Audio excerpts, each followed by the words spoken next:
એસેની preparation દરમિયાન એવી કોઈ પ્રિપરેશન કરીશું કે જે જીએસના બીજા સબ્જેક્ટમાં પણ કામ આવે, ગુજરાતીમાં કામ આવે, ઇંગ્લિશમાં કામ આવે, history, economy, geography, politics, science, tech, ethics, પબેડ, આ બધા સબ્જેક્ટની અંદર કામ આવે. Okay, clear? તો હવે મારી એસેની પ્રિપરેશનની થોડી સ્ટ્રેટેજી શેર કરું, પછી આપણે આજનો સેશન કે લેક્ચર જ શરૂઆત કરીએ.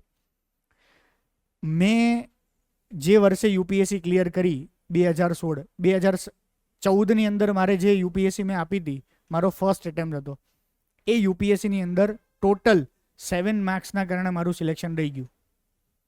બધા જ સબ્જેક્ટના મારો on an average Sara marks હતા, એકેમાં વર્સ્ટ હોય એવું નહોતું, પણ એવરેજ. બરાબર. એસએમાં મારે ત્યારે 135 માર્ક્સ હતા 2014માં. 2016માં જ્યારે મારું સિલેક્શન થયું ત્યારે એસએમાં મારા માર્ક્સ હતા 156, all India highest. Just imagine કરીને ચાલીએ આપણે કે મારા 156ની જગ્યાએ 15 ઓછા આવ્યા હોત, 12-13 ઓછા આવ્યા હોત. 140 સારો સ્કોર કહેવાય એસેમાં. બધાને 115, 105, 110 આવતા હોય છે. ઓકે, 250 માર્ક્સમાંથી. તેમ છતાં પણ મારું સિલેક્શન ના થયું હોત. તો જે મારું સિલેક્શન થયું છે એસેના કારણે થયું છે, ફર્સ્ટ થિંગ. સેકન્ડ થિંગ કે મારું સિલેક્શન જે એસેના કારણે થયું, એ સિવાય મેં એસેની જે સ્પેસિફિક પ્રિપરેશન કરી, જે મને જીએસમાં ઇન્ટરવ્યૂમાં ઘણા બધા સબ્જેક્ટમાં કામ આવી. તો મેં એસેની પ્રિપરેશન માટે શું કર્યું હતું? તો મેં એસેની પ્રિપરેશન માટે જનરલી અઠવાડિયું કે 10 દિવસ જેટલા ઓલમોસ્ટ કમ્પ્લીટલી સ્પેન્ડ કર્યા. જે પ્રિલિમ્સ અને મેઇન્સની એક્ઝામ વચ્ચેનો પીરિયડ હોય એમાં માંડ 60 દિવસ હોય, કોઈ પાસે 70 દિવસ હોય, એમાં 10 દિવસ એસે જેવા સબ્જેક્ટ માટે આપવા, જે બ્લન્ડર પણ કહી શકાય ઓર મિસ્ટેક પણ કહી શકાય. પણ અંતે એવું થયું કે જે મેં પ્રિપરેશન કરી એ મને ફાઇનલી એક્ઝામ્સમાં કામ આવી. તો હું ખાલી એસેની રિક્વાયરમેન્ટ આપણે જોઈએ, પછી આપણે મારી પ્રિપરેશનની પણ વાત કરીએ એક્ઝેક્ટલી. તો એસેમાં રિક્વાયરમેન્ટ શું હોય? આપણે બધા એસેને શું સમજીએ છીએ? તો આજથી માંડીને 2-5 વર્ષ કે 10 વર્ષ પહેલાં જે ગુજરાતી, ઇંગ્લિશ ઓર જનરલ એસેના ક્વેશ્ચન્સ પૂછાતા, એ બધા જ એસેના ક્વેશ્ચન્સ મોસ્ટલી બહુ ઇઝી અને પ્રિડિક્ટેબલ હતા. આપણને ખબર હોય એસએસએમાં પૂછાય તો કે એજ્યુકેશન વિશે પૂછાય, હેલ્થ વિશે પૂછાય, વિમેન એમ્પાવરમેન્ટ વિશે પૂછાય, એન્વાયરમેન્ટ કે પર્યાવરણની સુરક્ષા વિશે પૂછાય. બરાબર છે? એવા જે કોમન 10 થી 12 આપણે થીમ પકડી લઈએ ને, મોસ્ટ કોમન, એ 10 થી 12 થીમમાંથી જ મોટા ભાગે ક્વેશ્ચન્સ પૂછાતા. અને ક્વેશ્ચન્સ પણ પાછા કેવા પૂછાતા?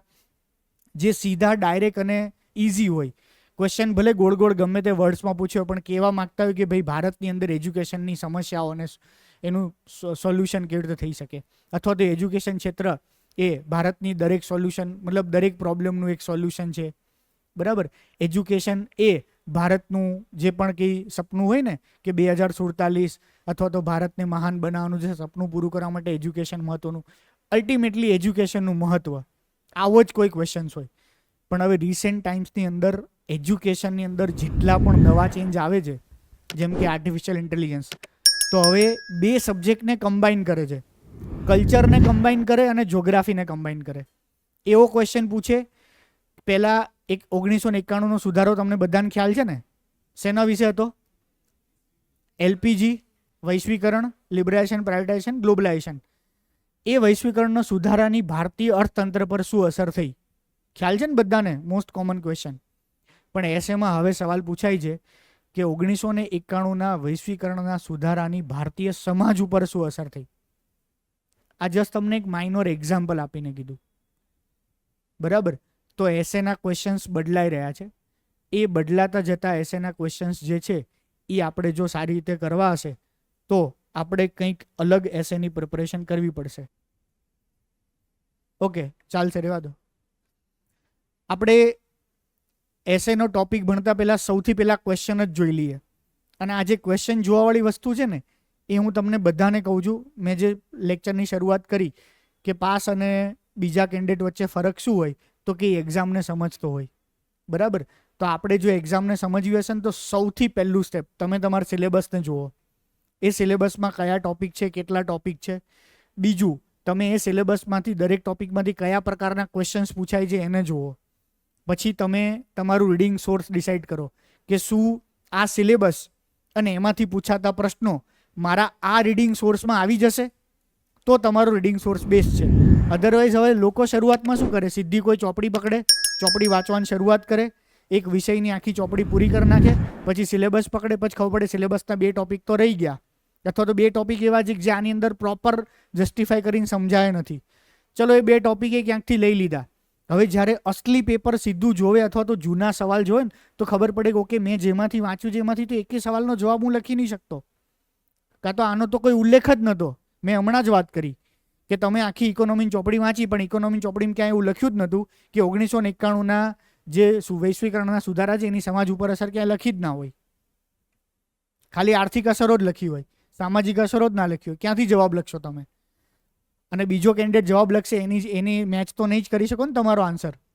તો સૌથી પહેલી અને મોસ્ટ ઇમ્પોર્ટન્ટ વસ્તુ, જે સબ્જેક્ટની પ્રિપરેશન સ્ટાર્ટ કરો એ સબ્જેક્ટના પ્રીવિયસ યર્સના ક્વેશ્ચન્સ બધા જ જોઈ લેવાના, એ સારી રીતે એ બધા જ ક્વેશ્ચનને એનાલાઇઝ કરી લેવાના, બરાબર.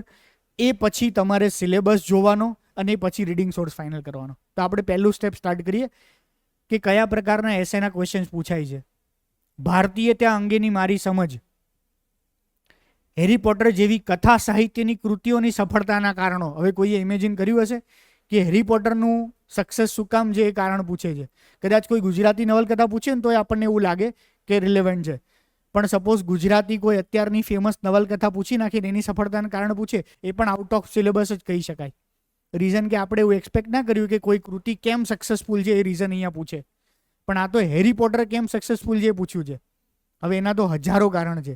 કેમ? કારણ કે એ તો ત્યાંની સંસ્કૃતિ, બરાબર. સૌથી પહેલાં તો ફેમસ થયું ત્યાં ને, તો ત્યાંનું કલ્ચર, ત્યાંની સંસ્કૃતિ ડિફરન્ટ છે. પછી એવું થયું કે વર્લ્ડ લેવલે કેમ સફળ ગઈ, ઓકે.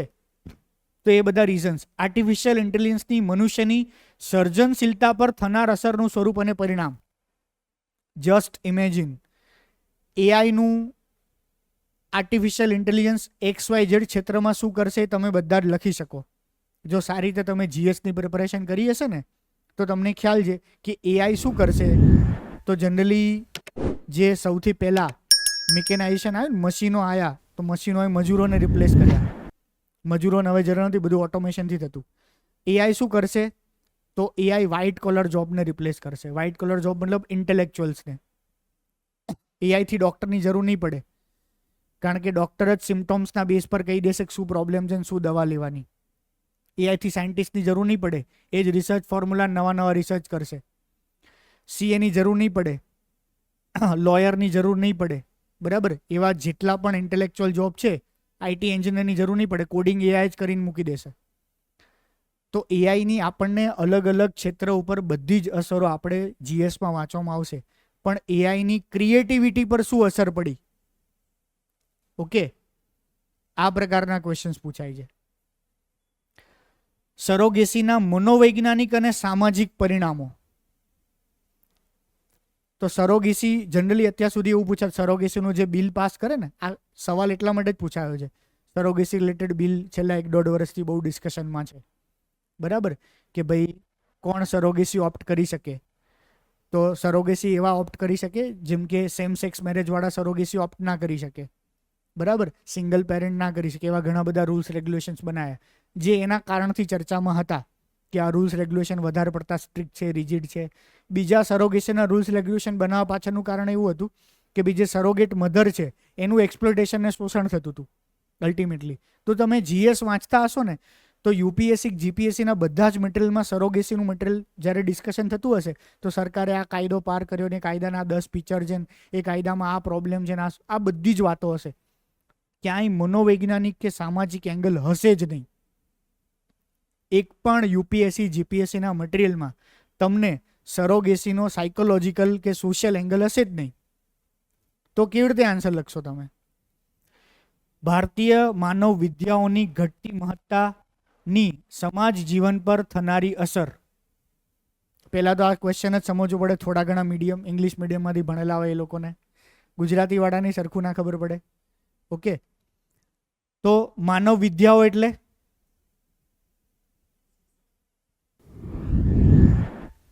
માનવ વિદ્યાઓ, six sense, exactly six sense નહીં. પછી ચલો, વિદ્યા એટલે જ્ઞાન, કુશળતા, સ્કિલ. સ્કિલ એ કહી શકાય, જ્ઞાન એ કહી શકાય. આ બંને વસ્તુ કહી શકાય, બરાબર છે. તો એકચ્યુઅલ જે હ્યુમન સ્કિલ્સ છે ને, જે આપણા પુરખાઓ પાસે હતી, એ બધી જ હ્યુમન સ્કિલ્સ, જેમ કે આપણા પુરખાઓ પાસે એવી સ્કિલ્સ હતી કે જેમ કે નાના બચ્ચાઓ છે ઘરમાં, તો નાના બચ્ચાઓને કેવી રીતે મોટા કરવા, નાની મોટી શરદી ઉધરસ બધું થાય તો એના માટે શું દવાઓ ટ્રીટમેન્ટ કરવી, મતલબ એમાં આખું મેડિકલ સાયન્સ અને આયુર્વેદિક સાયન્સ આવી ગયું. ફોર એક્ઝામ્પલ, આ એક પ્રકારની માનવ વિદ્યા કહી શકાય. ખ્યાલ આવ્યો? બરાબર. તો આવી બીજી ડે ટુ ડે ઘરેલું લાઈફ માટેની માનવ વિદ્યા, આવી કેટલીય હ્યુમન સ્કિલ્સ છે જે હ્યુમન સ્કિલ્સનું મહત્વ ઘટી રહ્યું છે ને ભૂલાઈ રહી છે અત્યારે. તો એની સમાજ જીવન પર થનારી અસરો આપણે આ બધા ચર્ચા કરીએ. પહેલા ખાલી ક્વેશ્ચન જોઈ લઈએ ફાસ્ટ. બેંકોના વિલીનીકરણના લાભ અને ગેરલાભ, આંતરરાષ્ટ્રીય બજારમાં રૂપિયાનું મૂલ્ય વધારવા માટે જરૂરી પગલાઓ. નૈનમ છિદંતી શસ્ત્રાણી નૈનમ દહતી પાવક ન ચૈનમ કલેહદ નપત્યો ન શોષે. મને આનું મતલબ ના ખબર પડી. બરાબર છે? મતલબ જસ્ટ ઇમેજિન કરો કયા પ્રકારના એસેની અંદર ક્વેશ્ચન્સ પૂછાય છે. તો આપણે જે નોર્મલ એસેને ટેકન ફોર ગ્રાન્ટેડ લઈએ છીએ કે જીએસનું હું વાંચું છું એની અંદર મારું એસે આવી જશે, તો એ નહીં આવે. ડિજિટલ ઇકોનોમીના પ્રશ્નો અને પડકારો, ગુજરાતનો આર્થિક ઇતિહાસના પ્રમુખ સ્થિત્યંતરો. આ ઓલરેડી એકવાર પૂછાણું હતું. ભારતના આર્થિક ઇતિહાસના સ્થિત્યંતરો, એના બેઝ પરથી જ સીધો યુપીએસસીમાં એકવાર ક્વેશ્ચન પૂછાણો હતો કે ઇન્ડિયન ઇકોનોમી જે છે એ Indian economy major landmark things કઈ હતી. તો સૌથી પહેલી Indian economy major landmark theme આપણે કોઈ પણ જગ્યાએ કોન્સ્ટિટ્યુશન તો કહી જ શકીએ જેમાં ઇકોનોમીની કંઈક વાત કરી હોય. બરાબર. એ પછી જે પણ કંઈ સરકારે કાયદા લીધા, પગલાં ભર્યા હોય, આ બધી જ વસ્તુઓ, જેમ કે ફર્સ્ટ 5 યર કે સેકન્ડ 5 યર, થર્ડ 5 યરમાં એક લેન્ડમાર્ક હતું ને કે ઇન્ડસ્ટ્રી ઉપર ફોકસ કરવાનું. પછી 69ની અંદર બેંકોનું વિલીનીકરણ કર્યું. બરાબર. પછી સૌથી પહેલું ગ્રીન ઇકોનોમી, મતલબ ગ્રીન રિવોલ્યુશન, કે જે ઇકોનોમીના પ્રાઇમરી સેક્ટરને બહુ મોટું અસર કર્યું. પછી 1991, ખ્યાલ છે ને બધું. તો આવું ગુજરાતનું પૂછે. હવે ગુજરાતની ઇકોનોમી કોઈએ આટલી હિસ્ટ્રી આસ્પેક્ટથી કોઈએ નહીં કરી હોય.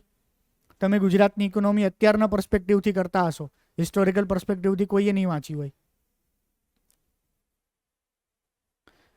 યોગવાળું છે, યોગ કર્મસુ કૌશલ્યમ. ગુજરાતમાં પ્રવાસી પક્ષીઓનું વિશ્વ. કોવિડ-19 પછી વિશ્વમાં આવેલા પર્યાવરણીય પરિવર્તનો. હવે કોવિડ-19 વાળા સમયની અંદર એન્વાયરમેન્ટલ ચેન્જીસ પૂછ્યા છે મેજર. બરાબર. કોવિડ પછી લગભગ જનરલી ઘણા બધા એસે લોકો પ્રિડિક્ટ કરતા હશે કે કોવિડ વિશે પૂછ્યો હોય. બરાબર. હેલ્થની અસરો વિશે પૂછ્યું હોય કે કોવિડની ઇકોનોમી પર સૌથી મેજર અસર હતી આખા વર્લ્ડ વાઇડ. પણ એન્વાયરમેન્ટ પર અસર, તો એન્વાયરમેન્ટ પર અસરમાં શું લઈ શકાય? પોઝિટિવ પણ હતી, જોઈ હતી બધાએ. બરાબર. પોઝિટિવ પર અસર હતી ને એન્વાયરમેન્ટ પર. તો આમાં બંને આસ્પેક્ટ લખવાના હોય. તમે ખાલી જસ્ટ પોઈન્ટ્સ કાઢવા જશો તો તમને એટલા બધા પોઈન્ટ્સ નહીં મળે. તમે બહુ પોઝિટિવ અસરો નહીં લખી શકો ને બહુ નેગેટિવ નહીં લખી શકો. લખવાની ટ્રાય કરશો પેન ઉપાડવાની ત્યારે. ઓનર કિલિંગની સમસ્યા, બંધારણની વર્તમાન સંદર્ભે. ઓકે, હવે આગળના ક્વેશ્ચન્સ જોતા પહેલા આપણે પહેલું સ્ટેપ તો જોઈ લીધું. આપણે એવું જોયું કે આ પ્રકારના ક્વેશ્ચન્સ પૂછાય છે, તો આપણને એવું ખ્યાલ આવ્યું સ્પેસિફિક પ્રિપરેશન કરવી પડશે. પણ હું હવે પહેલા સ્ટેપથી સીધું છેલ્લા સ્ટેપ પર જમ્પ લગાડી દઉં આપણને. છેલ્લું સ્ટેપ એટલે શું? છેલ્લું સ્ટેપ એટલે આપણે એક્ઝામમાં સૌથી સારા માર્ક્સ કેવી રીતે લાવવા.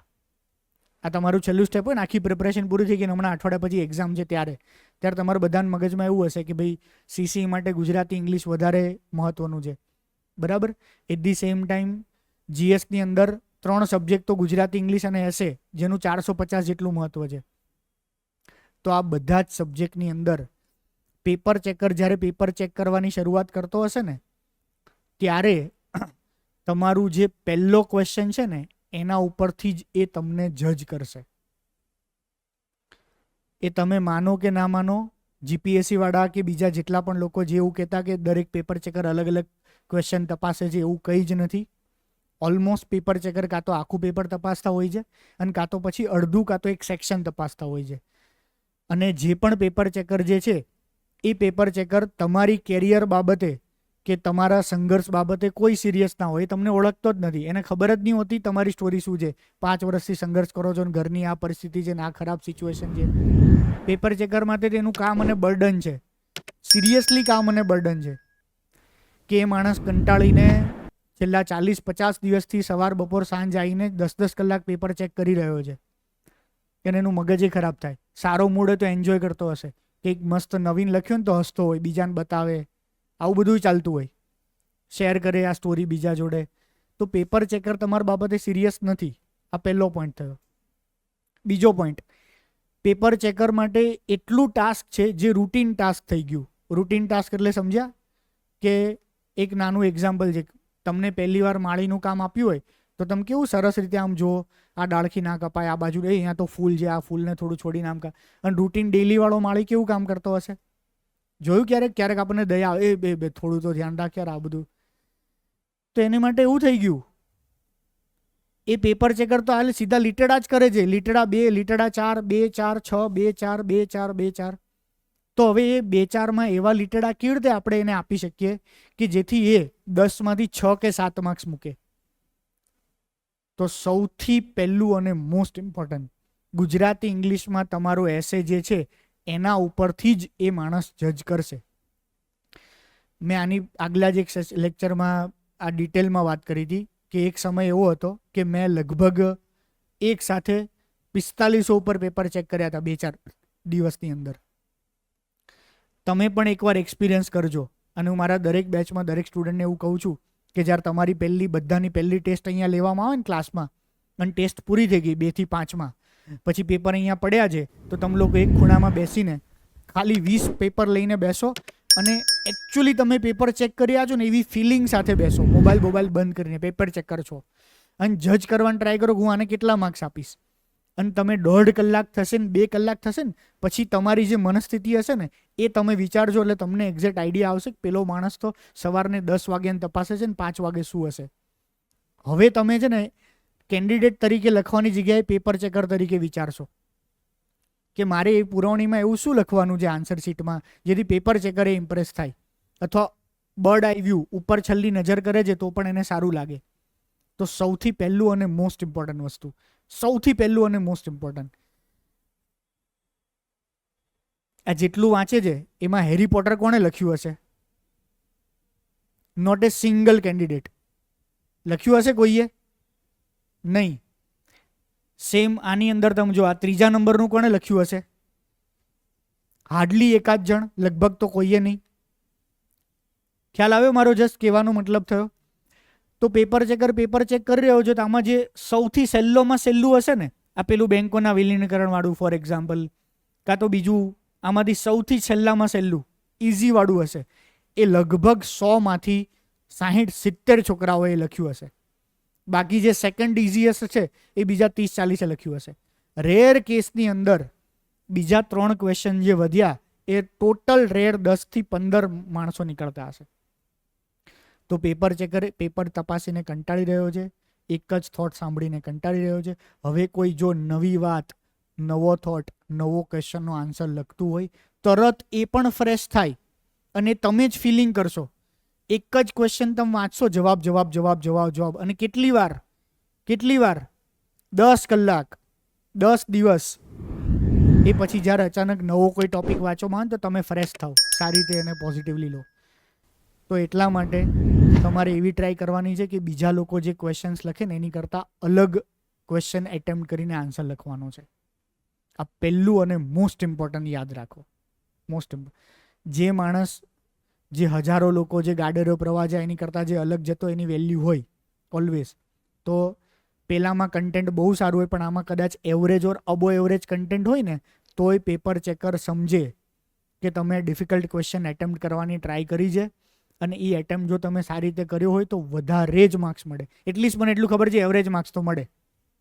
આ ફાઇનલ વાત છે, કારણ કે એ તમારી કરેજ કે એટેમ્પ્ટનું જ પેલું વધારે માર્ક્સ આપે. હવે સેમ એક્ઝામ્પલ મારા યુપીએસસી વાળું આપું કે યુપીએસસીની અંદર મેં એક એસે લખવાની શરૂઆત કરી દીધી હતી. મતલબ આવી રીતે એક સેક્શનમાં 4, બીજા સેક્શનમાં 4.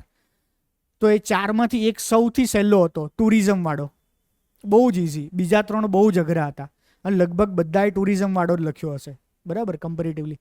મેં પણ ટુરિઝમ વાળો જ લખવાની શરૂઆત કરી. એમાં બીજો એક એસે હશે, એ એસે વિશે મને એક સ્ટોરી યાદ આવી ખાલી. સ્ટોરીને બીજા બધા એમ જ એનેકડોટ પછી લખવાનું શરૂ કરેલા થઈ ગયા. એ સ્ટોરીના બેઝ પર મેં 1.5 પેજ ટુરિઝમવાળું લખ્યું હતું, જે મેં ચેકી નાખ્યું. ટુરિઝમવાળું 1.5 પેજ. જનરલી આ બધા કહેતા હોય યુપીએસસી માટે રૂલ્સ બનાવતા ને, એસેમાં ફિગરની ડ્રો કરો ને એસેમાં બુલેટ પોઈન્ટ લખવાના, એસેમાં આ નહીં કરવાનું. તો બધા કે એસે તમે લખવાની શરૂઆત કરો, પછી ચેકતા નહીં, આ ના કરતા તે ના કરતા. બરાબર. મને વિચાર આવ્યો કે નહીં, મારો આ થોટ સારો છે ને હું એ લખી જ શકું એમ, મારે લખવો છે. મેં તરત એ કરીને નવો એસે એટેમ્પ્ટ કર્યો. એ એસેની થીમ હતી એજ્યુકેશન પર હતો, પણ specifically not on education system વિશે નહોતો. બરાબર. એ એસે હતો કે એક્ઝામ પેટર્ન વિશે.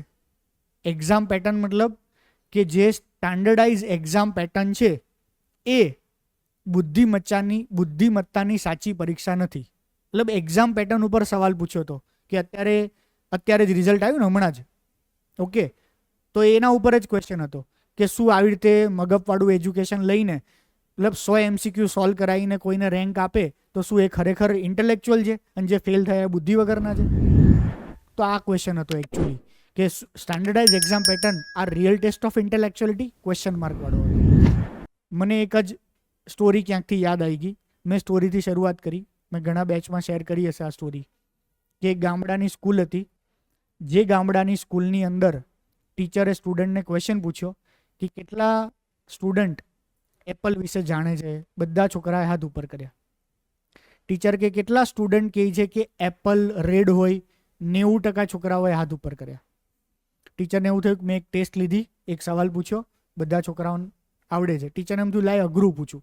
તો કેટલા સ્ટુડન્ટ કહે છે કે એપલ ગ્રીન હોય? તો 2-5 છોકરા બીજા વધ્યા, તેણે હાથ ઉપર કર્યા. ટીચર ખુશ થયા કે આ લોકો થોડાક હોશિયાર છે, આ લોકોને ખબર છે કાચું સફરજન ગ્રીન હોય. બરાબર. પૂરું થયું. એક છોકરાના હાથ હજી ઉપર હતો. તો ટીચર કે હા બેટા. તો કે ટીચર કે એપલ વ્હાઇટ હોય? તો ટીચર કે બેટા હું એપલની વાત કરું છું, તે જોયું છે? તો કે હા ટીચર મેં જોયું છે એપલ. તો કે કેવી રીતે વ્હાઇટ હોય? કે તે ટીચર કાપો ને તો વ્હાઇટ હોય અંદરથી. મેં કોમાની અંદર આ સ્ટોરી લઈ લીધી. પછી એન્ડમાં જ ખાલી એટલું જ લખ્યું કે આપણી સ્ટાન્ડર્ડાઇઝ એક્ઝામ પેટર્ન આ છોકરાને ફેલ જાહેર કરશે, પણ આ છોકરો આઉટ ઓફ બોક્સ થિંકિંગ વાળો છે. તો એસેની જે થીમ હતી એ થીમ એક્ઝેક્ટલી મારો શું પોઈન્ટ ઓફ વ્યૂ છે મેં જાહેર કરી દીધો. બીજા કરતાં ડિફરન્ટ રીતે. નોર્મલ બીજા કેવી રીતે જાહેર કરે? વધીને બહુ સારામાં સારી રીતો તો રિસેન્ટલી એક્ઝામ આવી હોય એનું રિઝલ્ટ વિશે શરૂઆત કરે, કાં તો હજી બહુ એને વધારે સારી ખબર છે તો કોઈની સ્ટોરીથી શરૂઆત કરે કે આ 10માં ફેલ થયો ને 12માં ફેલ થયો ને આમાં ફેલ થયો ને આમાં ફેલ થયો ને પછી આઈપીએસ બન્યો ને માઇક્રોસોફ્ટનો CEO બન્યો ને એવું કંઈ કહી દે. બરાબર. એવી સ્ટોરી કહી દે વધીને. પણ આ બધા કરતાં કંઈક ડિફરન્ટ થઈ. તો આ બીજી મારે તમને કહેવાની રીત હતી. એસેનો મતલબ જ એ થાય. એસે એટલે ગુજરાતી સાહિત્યમાં એસે એટલે શું ખબર? એસેનું બીજું નામ સ્વૈર વિહાર. ગુજરાતી સાહિત્યમાં એસેનું બીજું નામ છે સ્વૈર વિહાર. બરાબર. સ્વૈર વિહાર મતલબ કે તમે પોતે તમારા પોતાના વિચાર વિશ્વમાં લઈ જાઓ કોઈને. તો એક ગુજરાતી સાહિત્યકારે બહુ સરસ લખ્યું હતું. એસે મતલબ શું? કે એસે મતલબ જે લેખક છે ને એ વાચકને આંગળી પકડીને પોતાના વિચારોની દુનિયામાં લઈ જાય, એને કહેવાય એસે. તો પેપર ચેકરને તમે એ કંટાળ્યો છે, થાક્યો છે, હાર્યો છે, નહીં મજા આવતી, એનું મગજ ખરાબ છે, ચા નહીં પીધી, ઘરેથી ઝઘડીને આવ્યો, જે કારણ હોય, પેપર ચેકર કોઈ આવી સરસ સ્ટોરી, કોઈ સરસ પોએમ, કોઈ સરસ કવિતા, કોઈ સરસ નાનું એનેક્ડોટ એનાથી જો વાંચવાની શરૂઆત કરે તો અચાનક એનું જે મોનોટોની છે, જે નેગેટિવ જઈ રહી એ તૂટી જાય. ઇન્ટરેસ્ટ પડે તમારી વાતમાં. હવે એને એવું લાગે કે ઓકે લાવ જોવા દે આ છોકરો હજી એજ્યુકેશન વિશે શું કહેવા માગે છે, આ છોકરો ભારતીયતા વિશે શું કહેવા માગે છે, આ છોકરો આર્ટિફિશિયલ ઇન્ટેલિજન્સ સર્જનશીલતા પર શું અસર પડે છે શું કહેવા માગે છે. આની અંદર ક્યાંય જીએસ જ નથી, તમારા જ વિચારો છે ને તમારા જ વિચારો. ઓકે. તો પેપર ચેકરને આ વ્યક્તિ ઓફિસર બનાવો કે નહીં બનાવો કેમ નક્કી કરશે? આની ઉપરથી તો નક્કી કરશે. ગુપ્તકાળને સુવર્ણકાળ કેમ કહેવામાં આવે છે એના ઉપરથી નક્કી કરશે. એ તો તમારો જવાબ અને આખા ગામનો જવાબ એક જ છે કે ગુપ્તકાળને કેમ સુવર્ણકાળ કહેવામાં આવે છે. એમાં તમારો વાત શું આવી, તમારો વિચાર શું આવ્યો, તમે શું કીધું? તો એસે એ સૌથી બેસ્ટ મીડિયમ છે જેમાં બીજા 1 લાખ છોકરા તમારા જોડે પ્રિપરેશન કરી રહ્યા છે, તમે એવું કહી શકો કે ભાઈ મારા આ બધા કરતાં મારામાં અલગ સમજણ છે, આ સબ્જેક્ટ, આ ઇશ્યુ, આ બાબત વિશે મારો થોટ બીજા કરતાં અલગ છે. અને તમારા બધાના થોટ અલગ હશે, બધાના થોટ. અત્યારે જ કોઈ એસે આપીએ અને એક ગ્રુપની અંદર મૂકવાનું કહીએ ને તો તમારે બધાએ અલગ અલગ એસે લખ્યો હશે. એમાં હોશિયારી સાથે કોઈ લેવા દેવા નથી, વધારે ઝાઝા રીડિંગ સાથે કોઈ લેવા દેવા નથી, કારણ કે આ બધા ઘણા બધા ટોપિક જ એવા છે. આ સરોગેસીના મનોવૈજ્ઞાનિક અસરો, તો જે સ્ત્રીઓ જે આના વિશે વિચારી શકે એ કોઈ ના વિચારી શકે, કારણ કે મે બી એણે એની આજુબાજુ જોયું હોય, એણે ફીલ કર્યું હોય, એને ખબર હોય કે ભાઈ પ્રેગ્નન્સી એક એવી પ્રોસેસ છે જે પ્રોસેસમાંથી બહાર નીકળીને, એ ઘણા બધા હિન્દી મૂવીઝમાં બતાવ્યું છે ને કે સરોગેટ મધર ડિસાઈડ કરે પણ પછી એને બાળક સાથે લાગણી થઈ જાય તો બાળક આપવાનું ના પડે. તો એ મનોવૈજ્ઞાનિક અસરો થાય માતાને એના ઉપર. હજી સાયન્સ એટલું નહીં પહોંચ્યું કે બાળકને શું થતી હશે 9 મહિના જેની જોડે, કારણ કે બાળક બોલી નહીં શકતું, ફિલિંગ શેરિંગ, પણ એને કંઈક તો થતું જ હશે ને કે જે માતાના ગર્ભમાં એ બાળક રહેતું હશે. બરાબર, હવે એ જ માતાથી છીનવીને પછી બીજા પેરેન્ટ્સ એને પેલું કરતા હશે, 100% કંઈક થતી હશે અસરો. અને આવા ઇમોશનલ પોઈન્ટ ઉપર તમે એસેની શરૂઆત કરી શકો, હમણાં જે બોલ્યો એવા ઇમોશનલ પોઈન્ટ્સ પર. તો એસેની અંદર મોસ્ટ ઇમ્પોર્ટન્ટ વસ્તુ છે ચેલેન્જ લો. બીજા બધાએ ના એટેમ્પ્ટ કર્યો એ ટોપિક એટેમ્પ્ટ કરવાની ટ્રાય કરો, પહેલી વાત થઈ. બીજો પોઈન્ટ મેં તમને કીધો, કંઈક ડિફરન્ટ શરૂઆત કરો. અને આની માટે જ તમારે પ્રિપરેશન અને તૈયારી કરવાની છે. એના માટે જ તમારે સ્પેસિફિકલી સમય આપવાનો છે, એક્સ્ટ્રા રીડિંગ કરવાનું છે. અને એ જે તમે એક્સ્ટ્રા રીડિંગ કરશો, સ્ટોરી, એનેક્ડોટ, પછી કોટેશન્સ, પોએમ, આ બધી જ વસ્તુ તમે જીએસમાં પણ લાગુ પાડી શકશો. અને જીએસના આન્સરમાં નોટ નેસેસરીલી તમારે એવું જ લખવું જોઈએ. જીએસના આન્સરમાં તમે દરેક જીએસના આન્સરમાં ટ્રાય કરો કોટેશનથી શરૂઆત કરવાની. આપણા જ ક્લાસની જે પહેલી બેચ હતી, અંકિત ગોહિલ ફર્સ્ટ રેન્ક હતો. એના પેપર તમને બતાવીશું. મોટા ભાગના 15માંથી 10 ક્વેશ્ચનની શરૂઆતમાં કોટેશન લખ્યું હશે, ઇંગ્લિશવાળું, એ ટોપિકના રિલેવન્ટ કોટેશન. અને દરેક ટોપિકના રિલેવન્ટ કોટેશન તમને ગૂગલમાંથી મળી જ જાય. કલ્ચરનો ટોપિક લો, હિસ્ટ્રીનો ટોપિક લો, આઈઆરનો ટોપિક લો, કોઈ પણ ટોપિક. અને કોટેશન એ કેવી વસ્તુ છે, સ્ટોરી એ કેવી વસ્તુ છે, કોટેશન સ્ટોરી એવી વસ્તુ છે, તમારી વાત જે છે ને એ સીધા શબ્દોની જગ્યાએ ચોટદાર રીતે રજૂઆત કરી શકે. ચોટદાર. જેમ કે એક એક્ઝામ્પલ આપું, ઇન્ડિયા અને ચાઇના સખત દુશ્મન છે, બરાબર? તો શું આપણે ચાઇના ઉપર હુમલો કરવા મળીએ? પોસિબલ જ નથી. કેમ પોસિબલ નથી? બંને દેશો મહાસત્તા છે. ઇકોનોમિક સેન્સમાં કન્સિડર કરો કે પછી વર્લ્ડની ટ્રેડ સેન્સમાં કન્સિડર કરો કે પછી મિલિટરી સેન્સમાં કન્સિડર કરો, તમે જેટલા પણ કન્ટેક્સ લઈ લો એ બધા જ કન્ટેક્સમાં બંને મહાસત્તા છે. સેમ ભારત પાકિસ્તાન, બરાબર? એકબીજાને ગમે એટલું દુશ્મની હોય, ગમે ના ગમે, કોઈ પણ સિચ્યુએશન છે, પણ ડિપ્લોમેસી, ગીવ એન્ડ ટેકથી જ કામ કરવું પડે. અમુક વસ્તુ જતું કરવું પડે, અમુક વસ્તુ ના જતું કરવું પડે. War is not an option. તો જ્યારે આવો ભારત પાકિસ્તાનનો આવો ક્વેશ્ચન પૂછાય યુપીએસસીમાં, તો મેં એકવાર આવી રીતે ખાલી જીએસનો જ ક્વેશ્ચન હતો, તો મેં એમાં એન્ડની અંદર ખાલી આ એક કોટેશન લખ્યું હતું કે you can choose your friends but not your neighbours. બરાબર? ભારત ફ્રાન્સ સાથે દોસ્તી રાખશે કે નહીં, ઇઝરાયલ સાથે દોસ્તી રાખશે કે નહીં, ભારત નક્કી કરી શકે કે ના ભાઈ ઇઝરાયલ સાથે દોસ્તી નહીં રાખવી. પણ ભારત નક્કી જ ના કરી શકે કે મારે પાકિસ્તાન મારું પડોશી નહીં જોતું. એ છે જ, અને એના પ્રોબ્લેમ્સ એ રહેવાના જ છે. તો પછી એ પ્રોબ્લેમ્સનું ડિપ્લોમેટિકલી સોલ્યુશન કરવું પડે. મારો સ્ટેન્ડ કહેવાનો એ હતો, ડિપ્લોમેટિકલી સોલ્યુશન કરવું પડે. સેમ બીજો એક એસે હતો, જે એસેની અંદર આઈટી વાળો એસે હતો કે ઇન્ફોર્મેશન ટેકનોલોજી જે છે એ આશીર્વાદ છે કે અભિશ્રાપ છે, આર્ટિફિશિયલ ઇન્ટેલિજન્સ છે કે આશીર્વાદ છે કે જે બી ગઈ બધામાં લાગુ પડે ને. તો શું થાય? આશીર્વાદ નથી ને અભિશ્રાપ નથી. ટેકનોલોજી તો વેલ્યુ ન્યુટ્રલ હોય. વેલ્યુ મતલબ નહીં સારું નહીં ખરાબ, એ તો એના ઉપયોગ કરવાવાળા ઉપર ડિપેન્ડ કરે છે કે એ ટેકનોલોજીના પોઝિટિવ પરિણામ આવશે કે નેગેટિવ પરિણામ આવશે.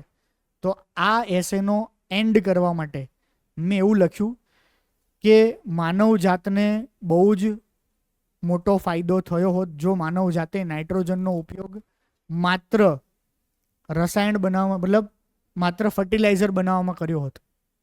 આવું લખ્યું મેં ખાલી. Mankind have been benefit a lot if humans have used nitrogen only in the fertilizers. તો નાઇટ્રોજનનો બીજો ઉપયોગ ક્યાં થાય? બોમ્બ બનાવવા માટે. બરાબર, તો નાઇટ્રોજન તો ન્યુટ્રલ થયું, તો પણ મેં મારી વાત કેવી રીતે કીધી? ઇન્ફરન્સમાં, ઇનડાયરેક્ટ શબ્દોમાં, ડાયરેક્ટ શબ્દોમાં નહીં. બરાબર, તો તમારે આ એક કોટેશન સ્ટોરી, આની એક કળા તમારે શીખવી પડશે. ઓકે, તો આપણે 3 પોઈન્ટનું ડિસ્કશન કર્યું. એક ડિફરન્ટ પોઈન્ટ સિલેક્ટ કરો. બીજી આપણે વાત કરી એ ડિફરન્ટ પોઈન્ટની અંદર તમે કંઈક ચોટદાર શરૂઆત અને રજૂઆત કરો. બરાબર, અને ત્રીજી અને મોસ્ટ ઇમ્પોર્ટન્ટ વાત કે તમારે તમારા જીએસની અંદર, મતલબ તમારા એસેની અંદર કે અમુક જીએસના ટોપિકની અંદર તમારે માત્ર ને માત્ર જીએસનું ફેક્ચ્યુઅલ ડેટાવાળું નોલેજ નથી ભરવાનું. તમારે તમારી પોતાના લાઈફના એક્સપિરિયન્સીસ, તમારી પોતાની વાત કરવાની છે, જે બીજા બધા કરતાં ડિફરન્ટ હશે અને બીજા બધા કરતાં અલગ હશે. ત્યારે જ તમારા પેપરની પહેલી જ ચોટદાર શરૂઆત થશે. અને એ ચોટદાર શરૂઆતના ઉપરથી આગળ બધા જ જે ક્વેશ્ચન્સ છે એને અલગ રીતે અલગ દ્રષ્ટિકોણથી પેપર ચેકર જોવાનું શરૂ કરશે. અને આ મારો જ અનુભવ છે. તમે જાતે બેસીને પેપર ચેક કરશો એટલે તમે 20 પેપર ચેક કર્યા એટલે હવે જેવું તમામ પુરવણી ખોલો ને કોઈ પણ, એટલે તમારા મગજમાં એક બંધાઈ જ જશે માન્યતા કે ઓકે આને 100માંથી કેટલા આવશે? તો કે 70 આવશે, કાં તો આ તો 30-40 જ આવશે. કેમ? અક્ષર ખરાબ હતા, વચાતા જ નહીં, ચેકચાક છે.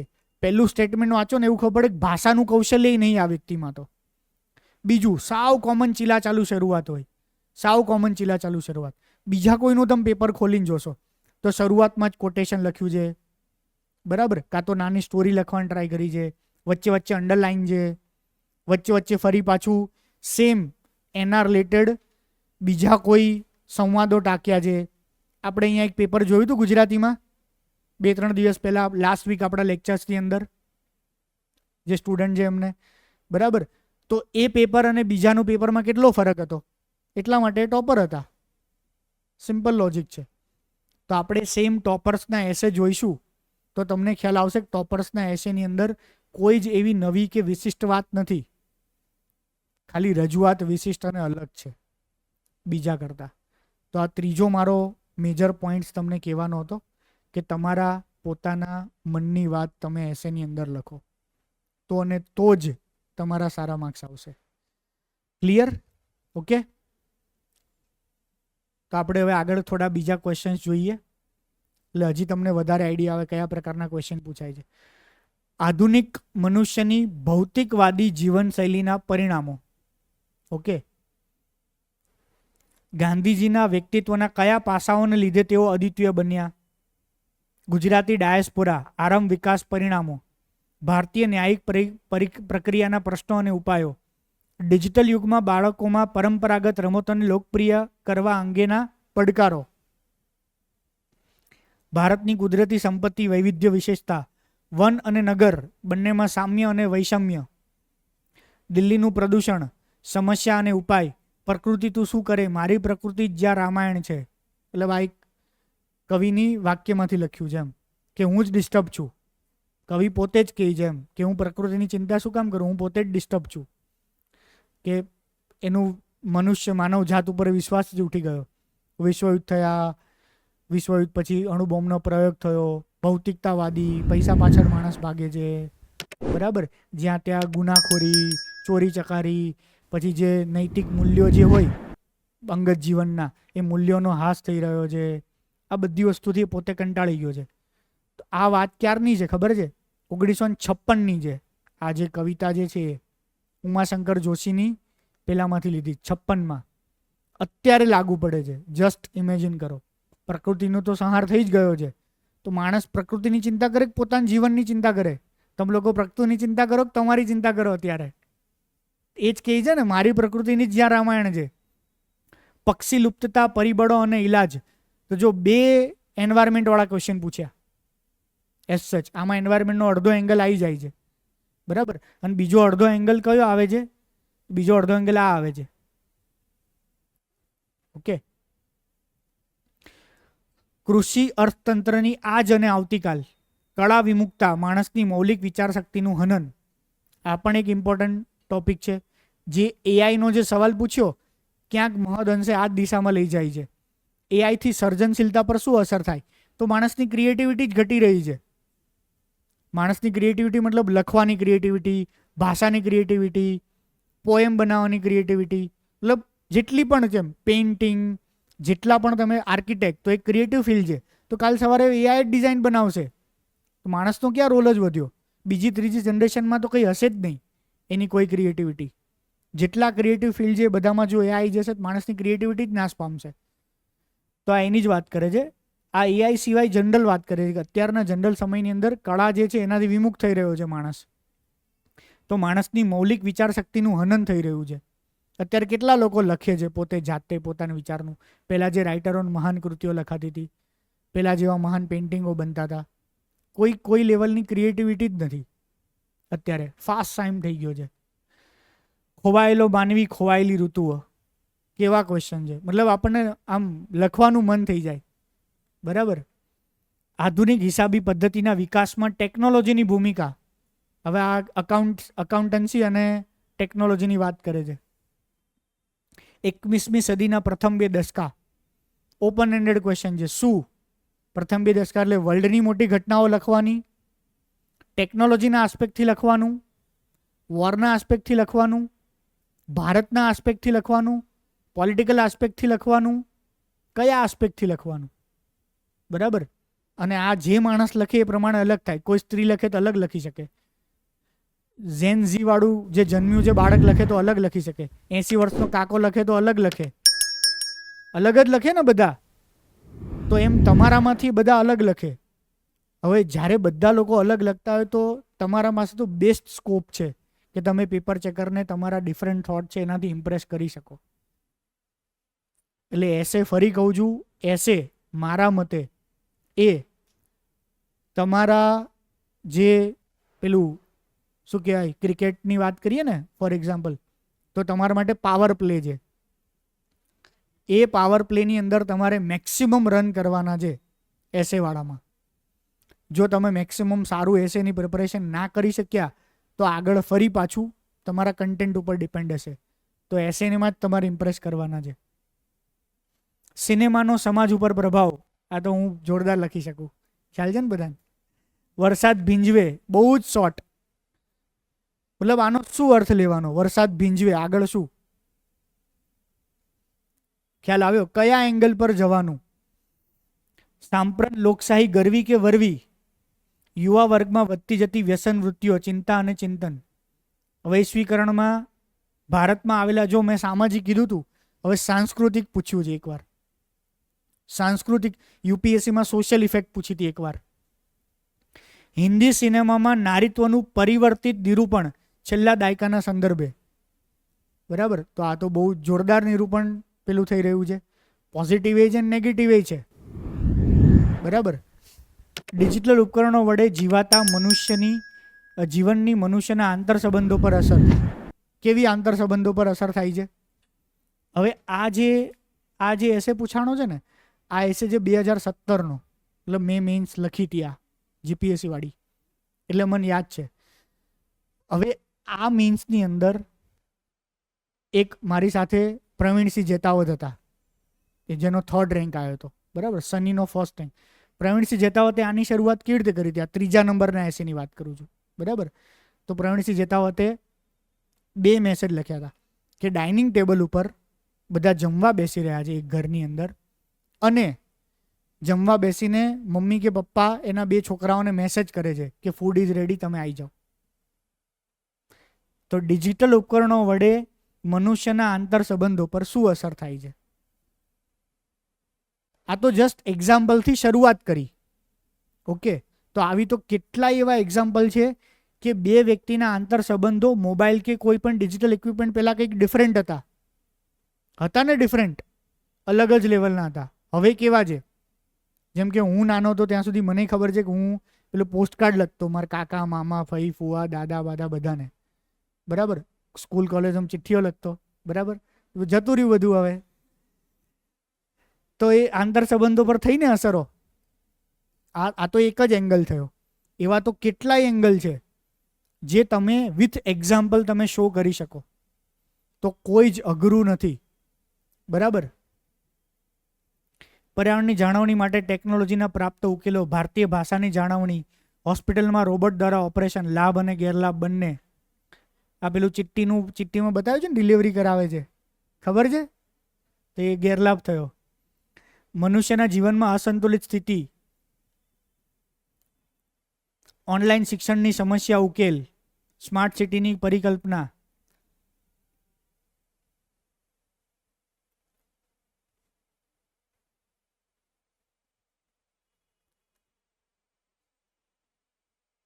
ઓકે, તો હવે રીડિંગ ક્યાંથી કરવું? ક્લિયર? તો મારી પ્રિપરેશન ને મારી સ્ટ્રેટેજી આપણે જોઈએ, પછી આપણે તમારી માટે શું પ્રિપરેશન ને શું કરી શકાય એના આપણે આગળ પોઈન્ટ્સ લઈએ. તો મારી યુપીએસસીની જે થ્રુ આઉટ પ્રિપરેશન હતી, એ મારી યુપીએસસીની થ્રુ આઉટ પ્રિપરેશન બહુ બધા એક્સ્ટ્રા રીડિંગ સોર્સ વાળી હતી. એટલા માટે કદાચ એવો બેનિફિટ થાય છે મને કે અત્યારે હું મારી કરતાં તમારામાંથી બીજા ઘણા બધાનો એંગલ વધારે રિલેવન્ટ, વધારે એપ્ટ પણ હોઈ શકે કોઈ ટોપિક વિશે, બરાબર. પણ મારી પાસે એવું ના હોય કે હું બ્લેન્ક છું એ બાબતે. રીઝન કે XYZ સબ્જેક્ટ એક્સ્ટ્રા રીડિંગ અનહદ કરેલું છે. સાયન્સનું હોય, સોશિયલ ઇશ્યુઝ હોય, કલ્ચરલ ઇશ્યુઝ હોય, ગુજરાતી સાહિત્ય હોય, ઇંગ્લિશ લિટરેચર હોય, ફિલોસોફી હોય, સાયકોલોજી હોય, કંઈ પણ. આજની તારીખે એવું થાય છે કે કોઈ મૂવીમાં કોઈ જગ્યાએ હું કોઈ વસ્તુનો ઉલ્લેખ જોઉં, બરાબર, તો એટલીસ્ટ મને ગૂગલ કરીને એના વિશે વાંચ્યા વગર ના રહેવાય. હવે એવું થાય કે રાત્રે 1:30, 2, 2:30 વાગ્યા છે ને કંઈક વિચાર આવ્યો હોય ને તો હજી હું ઊભો થઉં, મને એવું લાગે ભૂલાઈ જશે. કાં તો હું ગૂગલ કરું, કાં તો હું મારા નોટ્સમાં મૂકી દઉં. મને એવું થાય કે આના વિશે જ મારે વાંચવાનું છે, આના વિશે જ મારે ક્યુરિયોસિટી છે, જે પણ કંઈ. એ એક સમયે બહુ જ હાઈએસ્ટ લેવલની હતી. તો એટલીસ્ટ તમારે શું કરવાની જરૂર છે? તો તમારે તમારા પ્રિપરેશનની સાથે સાથે થોડુંક એક્સ્ટ્રા રીડિંગ કરો. એ એક્સ્ટ્રા રીડિંગમાં મેજર અને મોસ્ટ ઇમ્પોર્ટન્ટ એટલીસ્ટ બુધવાર અને રવિવારની પૂર્તિઓ તો વાંચો જ. એ બુધવાર અને રવિવારની પૂર્તિઓ વાંચશો તો એની અંદર તમને આવા કેટલાય એક્ઝામ્પલ, એનેક્ડોટ, સ્ટોરી, કહેવતો, રામાયણનો ઉલ્લેખ, મહાભારતનો ઉલ્લેખ, કોઈ દેશનો ઉલ્લેખ કે આ દેશમાં આ સાંસ્કૃતિક કલ્ચર છે, આ દેશમાં આ સાયન્સ અને ટેકનોલોજી ચાલે છે, આ દેશે આ આર્થિક પ્રયોગો કર્યા, બરાબર. એવા કેટલાય એક્ઝામ્પલ્સ માત્ર અને માત્ર તમને ન્યૂઝપેપરમાંથી જ મળશે. એનું એક જગ્યાએ ક્યાંય કોઈએ કમ્પાઇલેશન નથી કર્યું, કોઈએ નહીં. આની પહેલાં આપણે એક સેશન લીધો ન્યૂઝપેપર કેવી રીતે વાંચવું એનો. એ ન્યૂઝપેપરના સેશનમાં જ આપણે થોડાક તમને ટોપિક બતાવ્યા કે જો આ એક્ઝામ્પલ તરીકે વાપરી શકાય, આ ક્યાંક સ્ટોરી તરીકે યુઝ કરી શકાય, બરાબર. તો જો તમે આવનારી એક્ઝામ જ્યારે પણ આવશે એવું માનીને ચાલો 6-8 મહિના સુધી તમે થોરોકલ ન્યૂઝપેપર વાંચ્યું હશે ને તો તમારું history, geography, economy, polity, science tech તો થાય જ છે. કારણ કે એના એક્ઝામ્પલ, એનેક્ડોટ, સ્ટોરી, કોટેશન્સ, એનો ડેટા આવું તો તમને એમાંથી મળે જ છે. એ સિવાય તમારું ગુજરાતી અને ઇંગ્લિશ ભાષા પણ સમૃદ્ધ થશે, બરાબર. અને એ સિવાય મેજર કે તમારો એસે અને અમુક સબ્જેક્ટ બહુ જ સ્ટ્રોંગ બનશે, બહુ જ સારા સ્ટ્રોંગ. જેમ એસેમાં હું આ તમને લેક્ચર આપું ને તમે આ હું જે બોલું છું એ ઇમ્પ્લિમેન્ટેશન ના કરો, તેમ છતાંય તમે બધા એસે લખવાના જ છો, બરાબર. પણ ધારો કે આને ઇમ્પ્લિમેન્ટેશન કરો તો તમારા અને હું બોલ્યા પછી એ પ્રિપરેશન પછી એસેમાં શું ફરક પડે? સ્ટોરી નાખવાની, 1-2 સ્ટોરી આવે, 1-2 કોટેશન આવે, 1-2 કહેવતો આવે, બરાબર, 1-2 એક્ઝામ્પલ આવે, થોડું અંડરલાઇન કરો.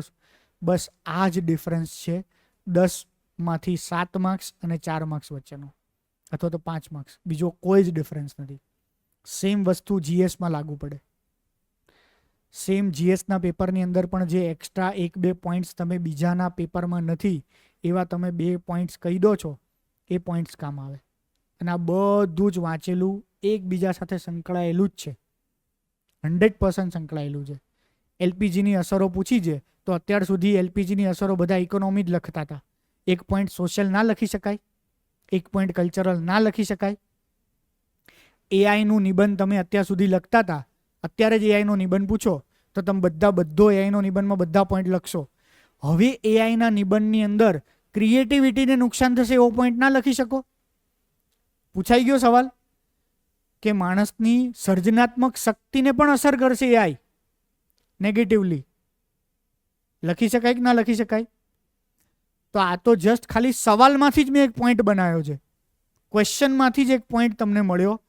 તો તમે જસ્ટ ઇમેજિન કરો કે તમે આટલું એક્સ્ટ્રા રીડિંગ કર્યું હશે ને, તો ફ્રેન્કલી તમારું જે હિસ્ટ્રી, ઇકોનોમી, જ્યોગ્રાફી, પોલિટી જે કોર સબ્જેક્ટ છે ને, એ કોર સબ્જેક્ટને ખાલી સિલેબસના પોઈન્ટના ફેક્ચ્યુઅલ ડેટા જ વાંચી લેવાના, ઉપરથી બ્રશઅપ જ કરવાનું હોય. મેન્સની અંદર જે વધારે ક્વેશ્ચન્સ છે આ એક્સ્ટ્રા રીડિંગના જ હશે. હવે એના માટે ફરીથી મેં લેક્ચરની શરૂઆતમાં એટલે જ કીધું, જે લોકો પાસે શરૂઆતના પેલા 6 પેપરના સોલ્યુશનના વિડીયો નથી એ વિડીયો જોઈ લે. કેટલા લોકો એ વિડીયોમાં હતા? ઓકે, ખાલી જસ્ટ તમારો લાઉડલી એક્સપિરિયન્સ શેર કરો કે કેવા સવાલો પૂછાય છે. હા, કેવા સવાલો પૂછાય છે? કોણ કહેશે?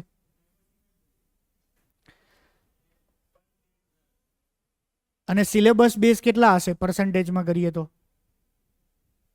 50, હાર્ડલી 60. 50 ઓર 60% ક્વેશ્ચન એવા હશે કે જે તમે સિલેબસમાંથી જવાબ લખી શકો. આ હું શેની વાત કરું છું? હમણાં ફેબ્રુઆરી 2024 જીપીએસસી મેન્સના પેપર્સ હતા એની વાત કરું છું. એ ફેબ્રુઆરી 2024 જીપીએસસી મેન્સના પેપર તમે જોશો એટલે તમને ખ્યાલ આવે કે એક્ઝામનો ટ્રેન્ડ શું છે, કઈ દિશામાં એક્ઝામ જઈ રહી છે, કયા પ્રકારના ક્વેશ્ચન્સ પૂછી રહી છે. આની અંદર તમે જોયું છે આ છેલ્લા છે, આ 2017ના છે. તો જો 2017માં ખ્યાલ આવ્યો, ઇઝી પૂછે છે. ઓકે, સવાલનું ક્વેશ્ચન્સનું લેવલ જ જુઓ. અને આપણે જે શરૂઆત કરી એમાં કેવું, તો ટ્રેન્ડ બદલાતો જતો હોય. તો અત્યારનો ટ્રેન્ડ આપણને 2024ના પેપર પરથી ખબર પડે. અને 2024ના પેપર પરથી આપણને એટલી ખબર પડી, એવા પણ પેપર નીકળી શકે કે જેની અંદર આપણે આખા સિલેબસ વાંચ્યો છે એમાંથી હાર્ડલી 60% આવી શકે. 10માંથી 5 કે 6 ક્વેશ્ચન આવે. બીજા જે 4 ક્વેશ્ચન છે અઘરા, એ બીજા બધા માટે અઘરા છે. તો શું આપણે બીજા બધા કરતાં એને ડિફરન્ટ રીતે ટેકલ કરી શકીએ? તો 100% આપણું રેન્કરમાં નામ હોય, બીજા બધા કરતાં સારું નામ હોય. તો એટલા માટે પહેલેથી અત્યારથી જ તમારી પ્રિપરેશનની સ્ટ્રેટેજી એવી બનાવવી પડે કે જેમાં તમે સિલેબસના પોઈન્ટ્સ તો વાંચો જ છો, બરાબર, પેરેલલ 2 થી 3 કલાક ડેઇલી એવો ટાઈમ આપો છો કે જેની અંદર તમે કંઈક એક્સ્ટ્રા રીડિંગ કંઈ કરો છો. એક્સ્ટ્રા એટલે હંબગ એક્સ્ટ્રા નહીં, એક્સ્ટ્રા એટલે આ બધા સબ્જેક્ટના રિલેટેડ જ એક્સ્ટ્રા રીડિંગ. એવું કંઈ એક્સ્ટ્રા રીડિંગ કે જેમાં તમે તમારા એક્ઝામ્પલ્સ વધારે બનાવી રહ્યા છો, એક્ઝામ્પલ્સ વધારે સેટ કરી રહ્યા છો, બરાબર. મારા જેટલા પણ એથિક્સ કે પબેટના લેક્ચર તમે સાંભળ્યા હશે, તો મારા દરેક લેક્ચરમાં એક્ઝામ્પલ ઓલવેઝ હોય ને હોય. તો જો તમારી પાસે એવી ટેવ પડી જશે કે તમે થ્રુ એક્ઝામ્પલ કોઈ વસ્તુ સમજાઈ શકો, નાનું 1 લાઇનનું તો 1 લાઇનનું, ત્યારે તમારો આન્સર બીજા બધા કરતાં ધ બેસ્ટ થવા લાગશે. અને આ લેવલની સ્કિલ તમારે ડેવલપ કરવાની છે. ક્લિયર? ઓકે, તો હવે મેં મારી પ્રિપરેશન, પહેલું કે મારું એક્સ્ટ્રા રીડિંગવાળો સોર્સ હતો ફર્સ્ટ. સેકન્ડ, મેં બીજા એક્ઝામ માટે 2016ની મારી મેન્સની એક્ઝામ માટે મેં સ્પેસિફિકલી ડિસાઇડ કર્યું કે 10 દિવસ મારે સ્પેન્ડ કરવા છે.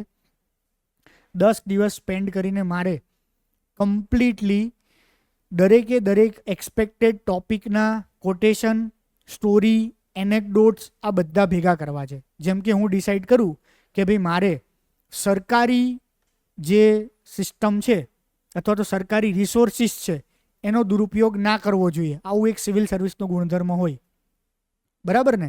મારે એનું એક્ઝામ્પલ આપવું છે. તો મેં એના એક્ઝામ્પલ શોધી કાઢ્યા ગૂગલમાંથી ગમે તેમ કરી, કે જેમ કે વિશ્વ વેરૈયા નામ સાંભળ્યું? કોણ હતા? હા, ભારતના બહુ જ મોટા એન્જિનિયર હતા. અને આઝાદી પછી ઘણા બધા આપણા જે લેન્ડમાર્ક ડેમ છે, મોટા મોટા પુલ છે, એ બધા જ એમણે ડિઝાઇન કર્યા હતા. ઓકે, તો એમના વિશે એક એનેક્ડોટ એવો ફેમસ છે કે એ જ્યારે રાત્રે લેટ નાઇટ સુધી ઓફિસનું કામ કરતા ને, બરાબર, ત્યારે એ ઓફિસના ખર્ચેથી મીણબત્તી સળગાવતા. અને જ્યારે પર્સનલ લેટરો લખવાના પર્સનલ કામ કરતા તો એ મીણબત્તી બુજાવી દેતા અને પોતાના ખર્ચાવાળી મીણબત્તી સળગાવતા. તો જસ્ટ આ એક એક્ઝામ્પલ છે. મીણબત્તીના પૈસાથી કોઈ ફરક નહીં પડતો, એ એમનો જે ઇન્ટેન્શન છે, એમના જે એથિક્સ છે, એમના એથિક્સ શો કરે છે. આ જો નાની વસ્તુમાં આટલા એથિક્સ હોય તો ઓબ્વિયસલી મોટી વસ્તુમાં આનાથી મોટા એથિક્સ હશે અને વધારે સ્ટ્રોંગ એથિક્સ હશે. સેમ સરદાર પટેલની વાત ફેમસ છે કે 1939માં જ્યારે બ્રિટને ભારતની સરકાર, ભારતમાં એક સરકાર બની ગઈ હતી ને 37ના ઇલેક્શન પછી, તો ભારતની સરકારને પૂછ્યા વગર ભારત સેકન્ડ વર્લ્ડ વોરમાં ભાગ લેશે એવું જાહેર કરી દીધું. એટલે ભારતની સરકારે રાજીનામું આપ્યું. બધાએ રાજીનામું, મતલબ સરદાર પટેલ હોમ મિનિસ્ટર હતા તો રાજીનામું આપવા ગાડીમાં ગયા અને રાજીનામું આપ્યું એટલે હોમ મિનિસ્ટર નથી, કારણ કે સ્વીકાર લીધું. હવે પાછા ગયા તો એ પોતે પોતાના ખર્ચે પાછા ગયા, હાથગાડીમાં કેમ. આ બીજું એક એક્ઝામ્પલ છે. ઓકે, તો આવા મારા માટે જેટલા ટોપિક હતા, મેં આખી યુપીએસસીની મારી પ્રિપરેશન કરી હતી અને મને ખબર હતા કે આવા સવાલ પૂછાય. જેમ કે મેં તમને એક્ઝામ્પલ આપ્યું આપણે પડોશી દેશોવાળું, બરાબર. તો મને ખબર હતી કે આઈઆરમાં આવા સવાલ પૂછાય. ઇન્ટરનેશનલ રિલેશન્સમાં એક પડોશીવાળો સવાલ પૂછાય છે, બરાબર. ઇન્ટરનેશનલ રિલેશન્સમાં બીજો કોઈ એક ક્વેશ્ચન જે પૂછાય છે, એ બીજો ક્વેશ્ચન પૂછાય છે મહાસત્તા સાથેના રિલેશન્સવાળો, બરાબર. ત્રીજો ક્વેશ્ચન પૂછાય છે મલ્ટીનેશનલ ગ્રુપમાં ભારતની મેમ્બરશિપ વાળો. તો જો મલ્ટીનેશનલ ગ્રુપમાં ભારતની મેમ્બરશિપ વાળો જ્યારે ક્વેશ્ચન પૂછાય ભારતનું મહત્વ, તો મેં ત્યારે એક બહુ જ લાંબુ એક સ્ટેટમેન્ટ કે એવું નક્કી કરી નાખ્યું હતું. એમ કેવું લાંબુ સ્ટેટમેન્ટ કે ભાઈ વર્લ્ડની 17% પોપ્યુલેશન, વર્લ્ડની લાર્જેસ્ટ ડેમોક્રેસી, બરાબર, કે ભારત કે જેની અંદર જે united nation peace keeping force છે, એ પીસ કીપિંગ ફોર્સની અંદર લાર્જેસ્ટ મેન પાવર આપણે મોકલીએ છીએ. સેકન્ડ વર્લ્ડ ને થર્ડ વોરમાં ભારતનો શું રોલ હતો? ડાયરેક્ટ રોલ નહોતો, પણ ભારતનો મોટો રોલ હતો પીસ માટે. એવા મેં બહુ જ મોટા સ્ટેટમેન્ટ બનાવ્યા હતા કે ભારત એક એટલો ઇમ્પોર્ટન્ટ દેશ છે કે જેને મલ્ટીલેટરલ ફોરમ જેટલા પણ હોય, એન્વાયરમેન્ટનું ડિસ્કશન તમે કરો કે ટ્રેડનું ડિસ્કશન તમે કરો કે પછી યુનાઇટેડ નેશનનું ડિસ્કશન, જે પણ ડિસ્કશન કરો, એમાં ભારત તો આટલું મોટું ને આટલું મહત્વનું છે, તમે એને ઇગ્નોર જ ના કરી શકો. એ બતાવવા માટે મેં આવું એક આખું સ્ટેટમેન્ટ બનાવ્યું હતું ભેગું કરીને. તો તમને આ રીડિંગ દરમિયાન પણ આ વસ્તુ કલેક્ટ કરવાની છે, જ્યાં જ્યાં વાંચવામાં આવે. હવે આ ત્રીજી એક વસ્તુ સાથે સંકળાય છે, નોટ્સ કેમ બનાવી. કોઈ પૂછતા હોય ને તો મારું સજેશન છે કે નોટ્સ ના બનાવવાની હોય, બરાબર. હિસ્ટ્રીની બુકમાં જે લખ્યું છે એને વસ્તુ તમે તમારી સાઈડમાં નોટ્સ બનાવો, એને નોટ્સ ના કહેવાય. એ તો હિસ્ટ્રીની ચોપડીમાં જ હાઇલાઇટ કરો ને, પોલિટીની ચોપડીમાં જ હાઇલાઇટ કરો ને, એ જ પોલિટીની ચોપડીમાં સાઈડમાં એક્સ્ટ્રા પોઈન્ટ લખો ને. નોટ્સ મતલબ શું થયો? નોટ્સ મતલબ ન્યૂઝપેપરમાંથી, ગૂગલમાંથી, એક્સ્ટ્રા સોર્સિસમાંથી, સોશિયલ મીડિયાના માધ્યમોમાંથી, ગમે ત્યાંથી, આ બધા સોર્સમાંથી તમે એવા કોઈ કોટેશન, એવી સ્ટોરી, એવો કોઈ ડેટા, એવી કોઈ વસ્તુ વાંચો છો ને તમને એવું લાગે છે કે આ મારા આન્સરમાં હું ઉપયોગ કરીશ, એને તમે કોઈ એક જગ્યાએ ભેગી કરો. આને નોટ્સ કહેવાય. જે વ્યક્તિ જો આ નોટ્સ બનાવતા શીખી ગયું ને, તો એક્ઝામ જ્યારે નજીક આવશે ને ત્યાં સુધીમાં એની આન્સર શીટની અંદર હજારો છોકરાઓની આન્સર શીટમાં ના આવે ને એટલા એક્સ્ટ્રા પોઈન્ટ હશે, એટલા રિલેવન્ટ પોઈન્ટ હશે. તમે ડે ટુ ડે લાઈફમાં તમે જુઓ તો ખરા, ન્યૂઝપેપરમાં કેવા એક્ઝામ્પલ આવે છે, કેવી સ્ટોરીઓ આવે છે, કેટલી વસ્તુ આવે છે ન્યૂઝપેપરમાં. સુપ્રીમ કોર્ટના જજમેન્ટ આવે છે, ડેઇલી સુપ્રીમ કોર્ટના કંઈક જજમેન્ટ હોય છે. એ જજમેન્ટની એક જ લાઈન ખાલી કોપી કરીને લખવાની હોય તમારે, કે આર્ટિકલ 14 ને લાગુ પડે, 19 લાગુ પડે, કે ગવર્નર વિશે લાગુ પડે, સ્પીકર વિશે લાગુ પડે છે, કોના વિશે લાગુ પડે છે, પક્ષ પલટા વિશે, મતલબ પોલિટિશિયન, અત્યારે ઇલેક્શન ચાલે તો એના વિશે હોય, સપોઝ શેના વિશે લાગુ પડે છે. તો જ્યારે પણ તમે પોલિટીનો આન્સર લખો અને એમાં તમે આ સુપ્રીમ કોર્ટનું એક જજમેન્ટ નાખી દીધું હોય, તો કોઈ એક કમિટીનું રેકમેન્ડેશન્સ મૂકી દીધું હોય તો, બરાબર. હવે તમે ન્યૂઝપેપરમાં આર્ટિકલ વાંચશો ને તો એની અંદર યુએસની અંદર આ સેમ બાબત વિશે શું છે એ લખ્યું હશે. યુએસની અંદર ગવર્નરના રોલ બાબતે લખ્યું હશે, યુએસમાં પક્ષ પલટો કરતા હશે લખ્યું હશે. હવે ગુજરાતમાં કયા છોકરાની આન્સર શીટમાં એણે પક્ષ પલટા બાબતે યુએસમાં શું કાયદો જેવું લખ્યું હોય? કયા છોકરાએ લખ્યું હશે? અને આ કંઈ અઘરું તો છે જ નહીં. તમે ખાલી થ્રુ આઉટ વાંચતા દરમિયાન તમે એક નોટ સાઈડમાં બનાવતા હશો, કારણ કે પક્ષ પલટા વિશે તમને બધાને ખબર પડી ગઈ હશે જ્યારે એક્ઝામ આપવા બેસો ત્યારે, બરાબર. જે બીજા લખી છે જ તમે લખશો, કંઈ નવું તમે લખી શકવાનું નથી. આવા 4 પોઈન્ટ જ નવા લખવાના. તો કદાચ અસલી પોઈન્ટ તમે ભૂલી ગયા હશો ને એકાદ બે નાનો મોટો, તો પણ પેલાનું ધ્યાન ખાલી એના પર જ જશે, કારણ કે આગલા 500 આન્સર શીટમાં એણે જોયું જ નથી, જેને અહીંયા જ દેખાઈ રહ્યું છે. તો આવી રીતે તમારે નોટ્સ બનાવવાની છે. નોટ્સ બનાવવા માટે મેં કીધું તું A4 સાઇઝના પેપર લઈ લો. A4 સાઇઝના પેપરની અંદર જ લખો. ઇન્ડિયા ચાઇના વિશે અત્યારે જે આવ્યું એ લખો. એ પેપરમાં બધું કોરું મૂકી દો. હવે 2 મહિના પછી જ્યારે ઇન્ડિયા ચાઇના વિશે ફરતી આવશે ને ત્યારે એ જ કાગળમાં લખો. સમજ્યા કેવી રીતે નોટ્સ બનાવવાની? એમ કરીને ફોલ્ડર બનાવો. એ ફોલ્ડરમાં એક ફોલ્ડર હોય હિસ્ટ્રીનું, એક ફોલ્ડર હોય કલ્ચરનું, એક ફોલ્ડર હોય આવું, એક ફોલ્ડર હોય ખાલી એનેક્ડોટ, સ્ટોરી, કોટેશન્સ, આ બધા જ ફોલ્ડર હોય. આપણે દરરોજ કંઈક ને કંઈક દિન વિશેષ હોય છે. એ દરરોજ દિન વિશેષમાં કોઈ માણસની લાઈફ વિશે હોય.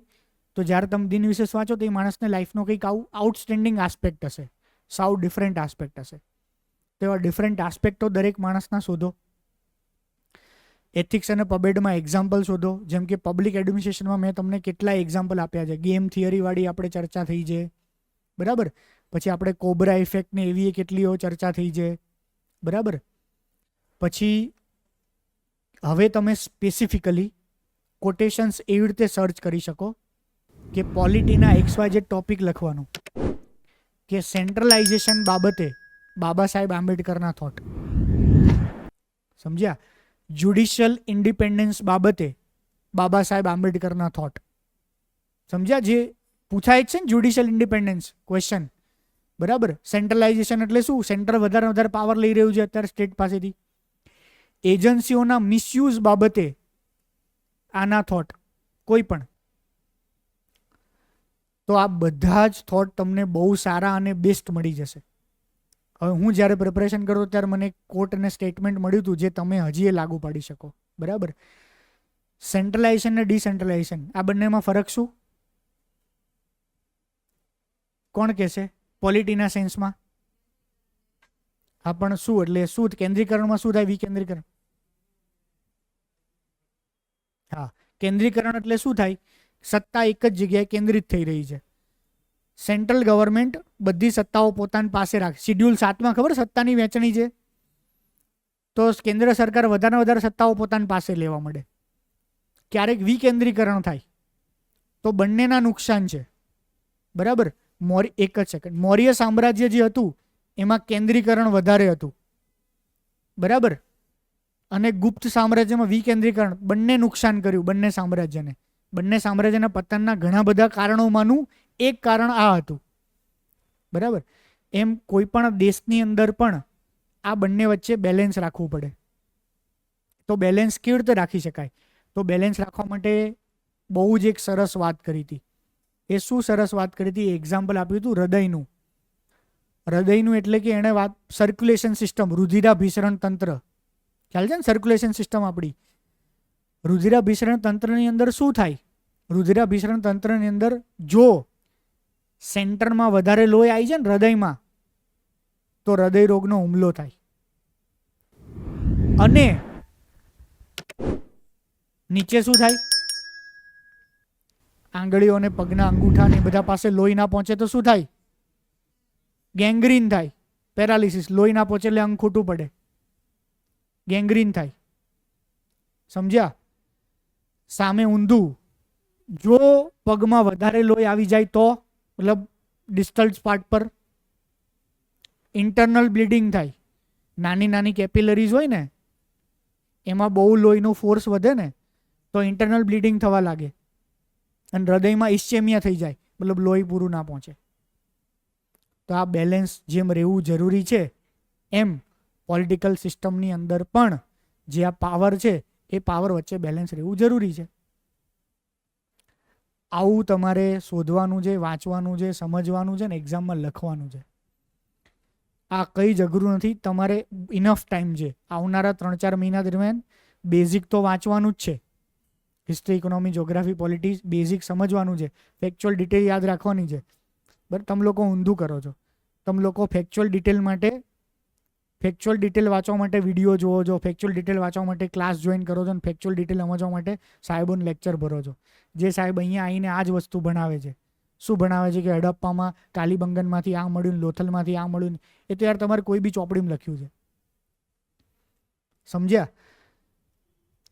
આ હું જે બોલું છું એ ક્યાંય નહીં લખ્યું. તો જો આવા જ સેશન ને આવા જ લેક્ચર્સ તમે ભરો અને પેલું બધું પણ પેરેલલ કરવાનું જ છે, એ બધું પણ પેરેલલ 4 કલાક બેસીને રીડિંગ કરવાનું જ છે ને એ સમજવાનું જ છે.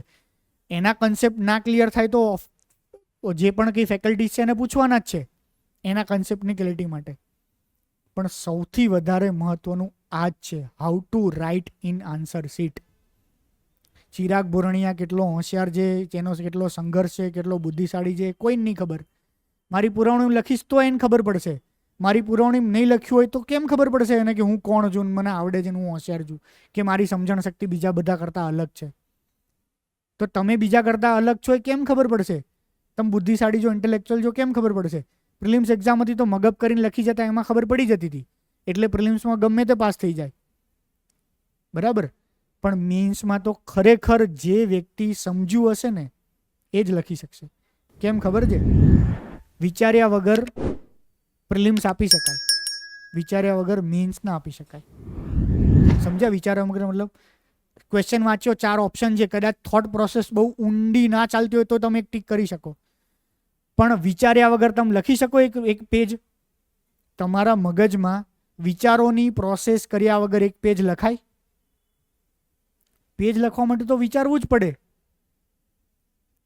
તો પ્રિલિમ અને મેન્સમાં સૌથી મોટો ડિફરન્સ છે, અને પાસ અને ફેલમાં આ સૌથી મોટો ડિફરન્સ છે. અને કંઈ જ એક્સ્ટ્રા રીડિંગ નથી કરવાનું, કોઈ જ અઘરું નથી. ઉલટાની આ સહેલો રસ્તો છે, ઉલટાનો સહેલો રસ્તો છે. ઓછી પ્રિપરેશન, સ્માર્ટ પ્રિપરેશન. તમને ખબર જ છે કે એક સિલેબસ આપ્યો છે, બસ એના ટોપિક તો વાંચવાના છે, એ ટોપિકની બહારના ટોપિક તો આવવાના નથી. અને ટોપિકની બહારના ટોપિક આવા કોઈ પણ આવશે બધા, તો તમારી સમજણ જ એવી ડેવલપ થઈ ગઈ હશે કે તમે બીજા માણસ કરતાં કંઈક 100% અલગ લખશો. કારણ કે ન્યૂઝપેપરની અંદર આવા જ આર્ટિકલ્સ હોય.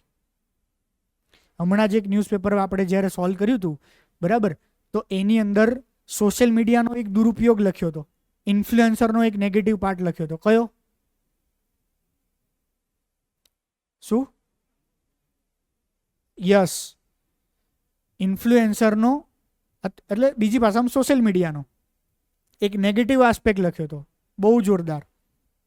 ઇન્ફ્લુએન્સરો શું કરી રહ્યા છે સોશિયલ મીડિયાની અંદર? તો ઇન્ફ્લુએન્સર જ પહેલાં તો કોને કહેવાય? તો તમે વિચારો કે ઇન્ફ્લુએન્સર શું કરે? ઇન્ફ્લુએન્સર મતલબ જે પ્રભાવ પાડી શકે એ, બરાબર. તો કોઈ ધર્મગુરુ છે એ પ્રભાવ પાડી શકે છે, કારણ કે મારા મમ્મી માની જાય છે, જે બોલે છે એ તમારા મમ્મી માની જાય છે ને તમારા પેરેન્ટ્સ, તો ઇન્ફ્લુએન્સર કહેવાય, ધર્મગુરુ. ક્રિકેટર કંઈક બોલે છે તો લોકો માને છે, એના ફેન છે, એ ઇન્ફ્લુએન્સર કહેવાય. સેલિબ્રિટી, સ્પોર્ટ્સ પર્સન કે થિયેટર્સ, મતલબ મૂવીઝવાળા, એ બધા ઇન્ફ્લુએન્સર છે. તો એમ સોશિયલ મીડિયામાં નાના નાના ઇન્ફ્લુએન્સર જે પોતે એવું બતાવે કે હું તો જાડીયો હતો ને પાતળો થઈ ગયો, હું તો આવો તો ને આવો થઈ ગયો, તો લોકોને વિશ્વાસ આવે છે એના પર કે તું કેમ પાતળો થયો, મૂકે છે ને એમાં વિડીયો, ખબર છે એવા. તો હવે લોકો એના પર ટ્રસ્ટ કરે. હવે એ સાચી ખોટી ગમે તે મેથડ કહે છે ને લોકો એને પાલન કરે છે.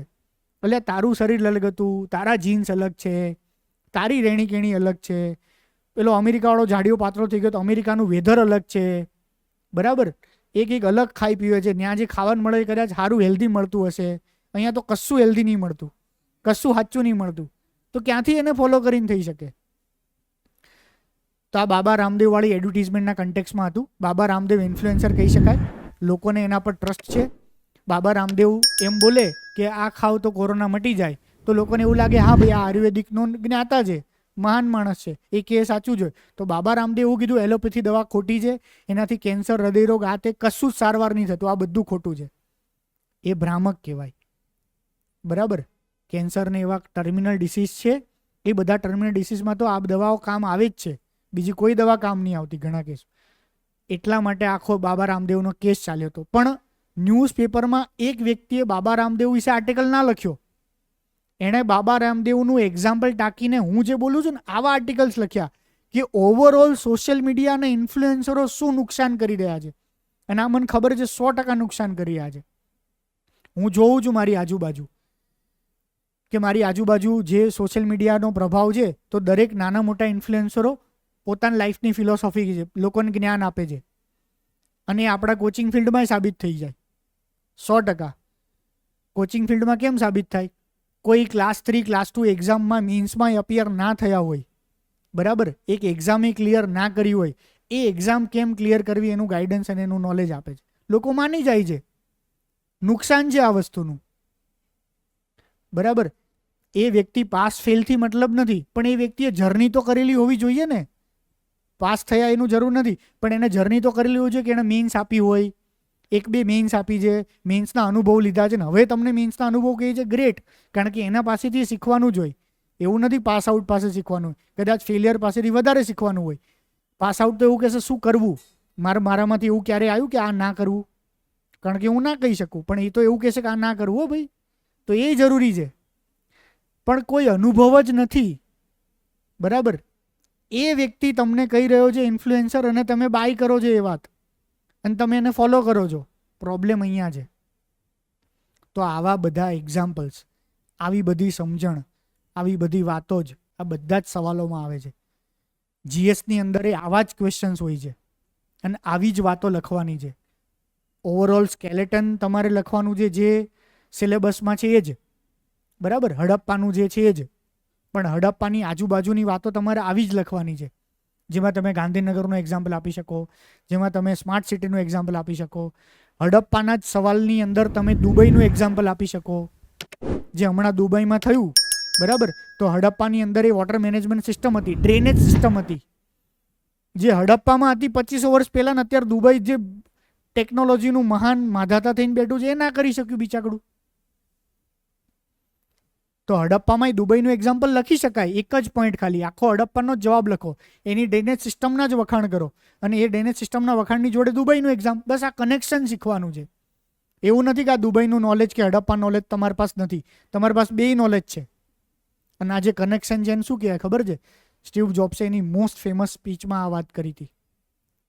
અને સ્ટીવ જોબ્સે એની મોસ્ટ ફેમસ સ્પીચમાં એક યેલ યુનિવર્સિટી કોઈ સ્ટેનફોર્ડ યુનિવર્સિટીમાં આપી હતી, હું ભૂલી ગયો કઈ યુનિવર્સિટીમાં આપી હતી. તો એમાં આને કીધું કનેક્ટિંગ ડોટ્સ. કનેક્ટિંગ ડોટ્સ મતલબ તમારી પાસે નોલેજ છે, હડપ્પાનું નોલેજ છે, બરાબર, અને દુબઈનું નોલેજ છે. તમારી પાસે નોલેજ છે સોશિયલ મીડિયાના ફાયદા અને ગેરફાયદાનું, અને તમારી પાસે આ બાબા રામદેવનું શું થયું એ નોલેજ છે. હું જે આ કોચિંગ ઇન્સ્ટિટ્યૂટ વિશે બોલ્યો કે બીજું બોલ્યો એ નોલેજ છે, પણ આનું કનેક્શન નથી થતું ક્યાંક. અને કનેક્શન એમ જ ના થાય, એ હેબિટ છે. શું હેબિટ? વિચારવાની હેબિટ. એ વિચારવાની હેબિટને શું કહેવાય? તો એને કહેવાય, તમે એસે લખો અથવા તો કોઈ પણ આન્સર લખો ને, એ એસેને આન્સર લખતા પહેલાં બ્રેઇન સ્ટ્રોમિંગ કહેવાય આને. તો આ બ્રેઇન સ્ટ્રોમિંગ કરવાની હેબિટ પડશે તો તમે બે ડોટને કનેક્શન કરવાની હેબિટ પડશે. મોસ્ટ બેસ્ટ પાર્ટ મારી પ્રિપરેશનનો એવો હતો કે મને કોઈ શીખવાડવાળું નહોતું, અને મને એવું સારું લાગ્યું એ વસ્તુ. અત્યારે મને પાછળ વળી જોવું સારું છે. કેમ ખબર છે? તમને કોઈ શીખવાડે ને અત્યારે તો તમને હિસ્ટ્રી ભણાવે, હિસ્ટ્રી તમામ હિસ્ટ્રીમાં જ ચાલતા હોય, બરાબર. તમે સાયન્સ એન્ડ ટેકમાં જ ચાલતા હોય, સાયન્સ એન્ડ ટેક જ્યારે ભણાવે કે એન્શિયન્ટ ટાઈમનું આ તે, તમે સાયન્સ એન્ડ ટેકને હિસ્ટ્રીને કનેક્ટ જ નહીં કરી શકતા. તમે સાયન્સ એન્ડ ટેકને પોલિટીને કનેક્ટ જ નહીં કરી શકતા. કેમ ખબર છે? એન્શિયન્ટ ટાઈમની અંદર જે યુરોપમાં ભારતમાં બન્યું ને, તો બધું પેરેલલ ચાલતું હતું.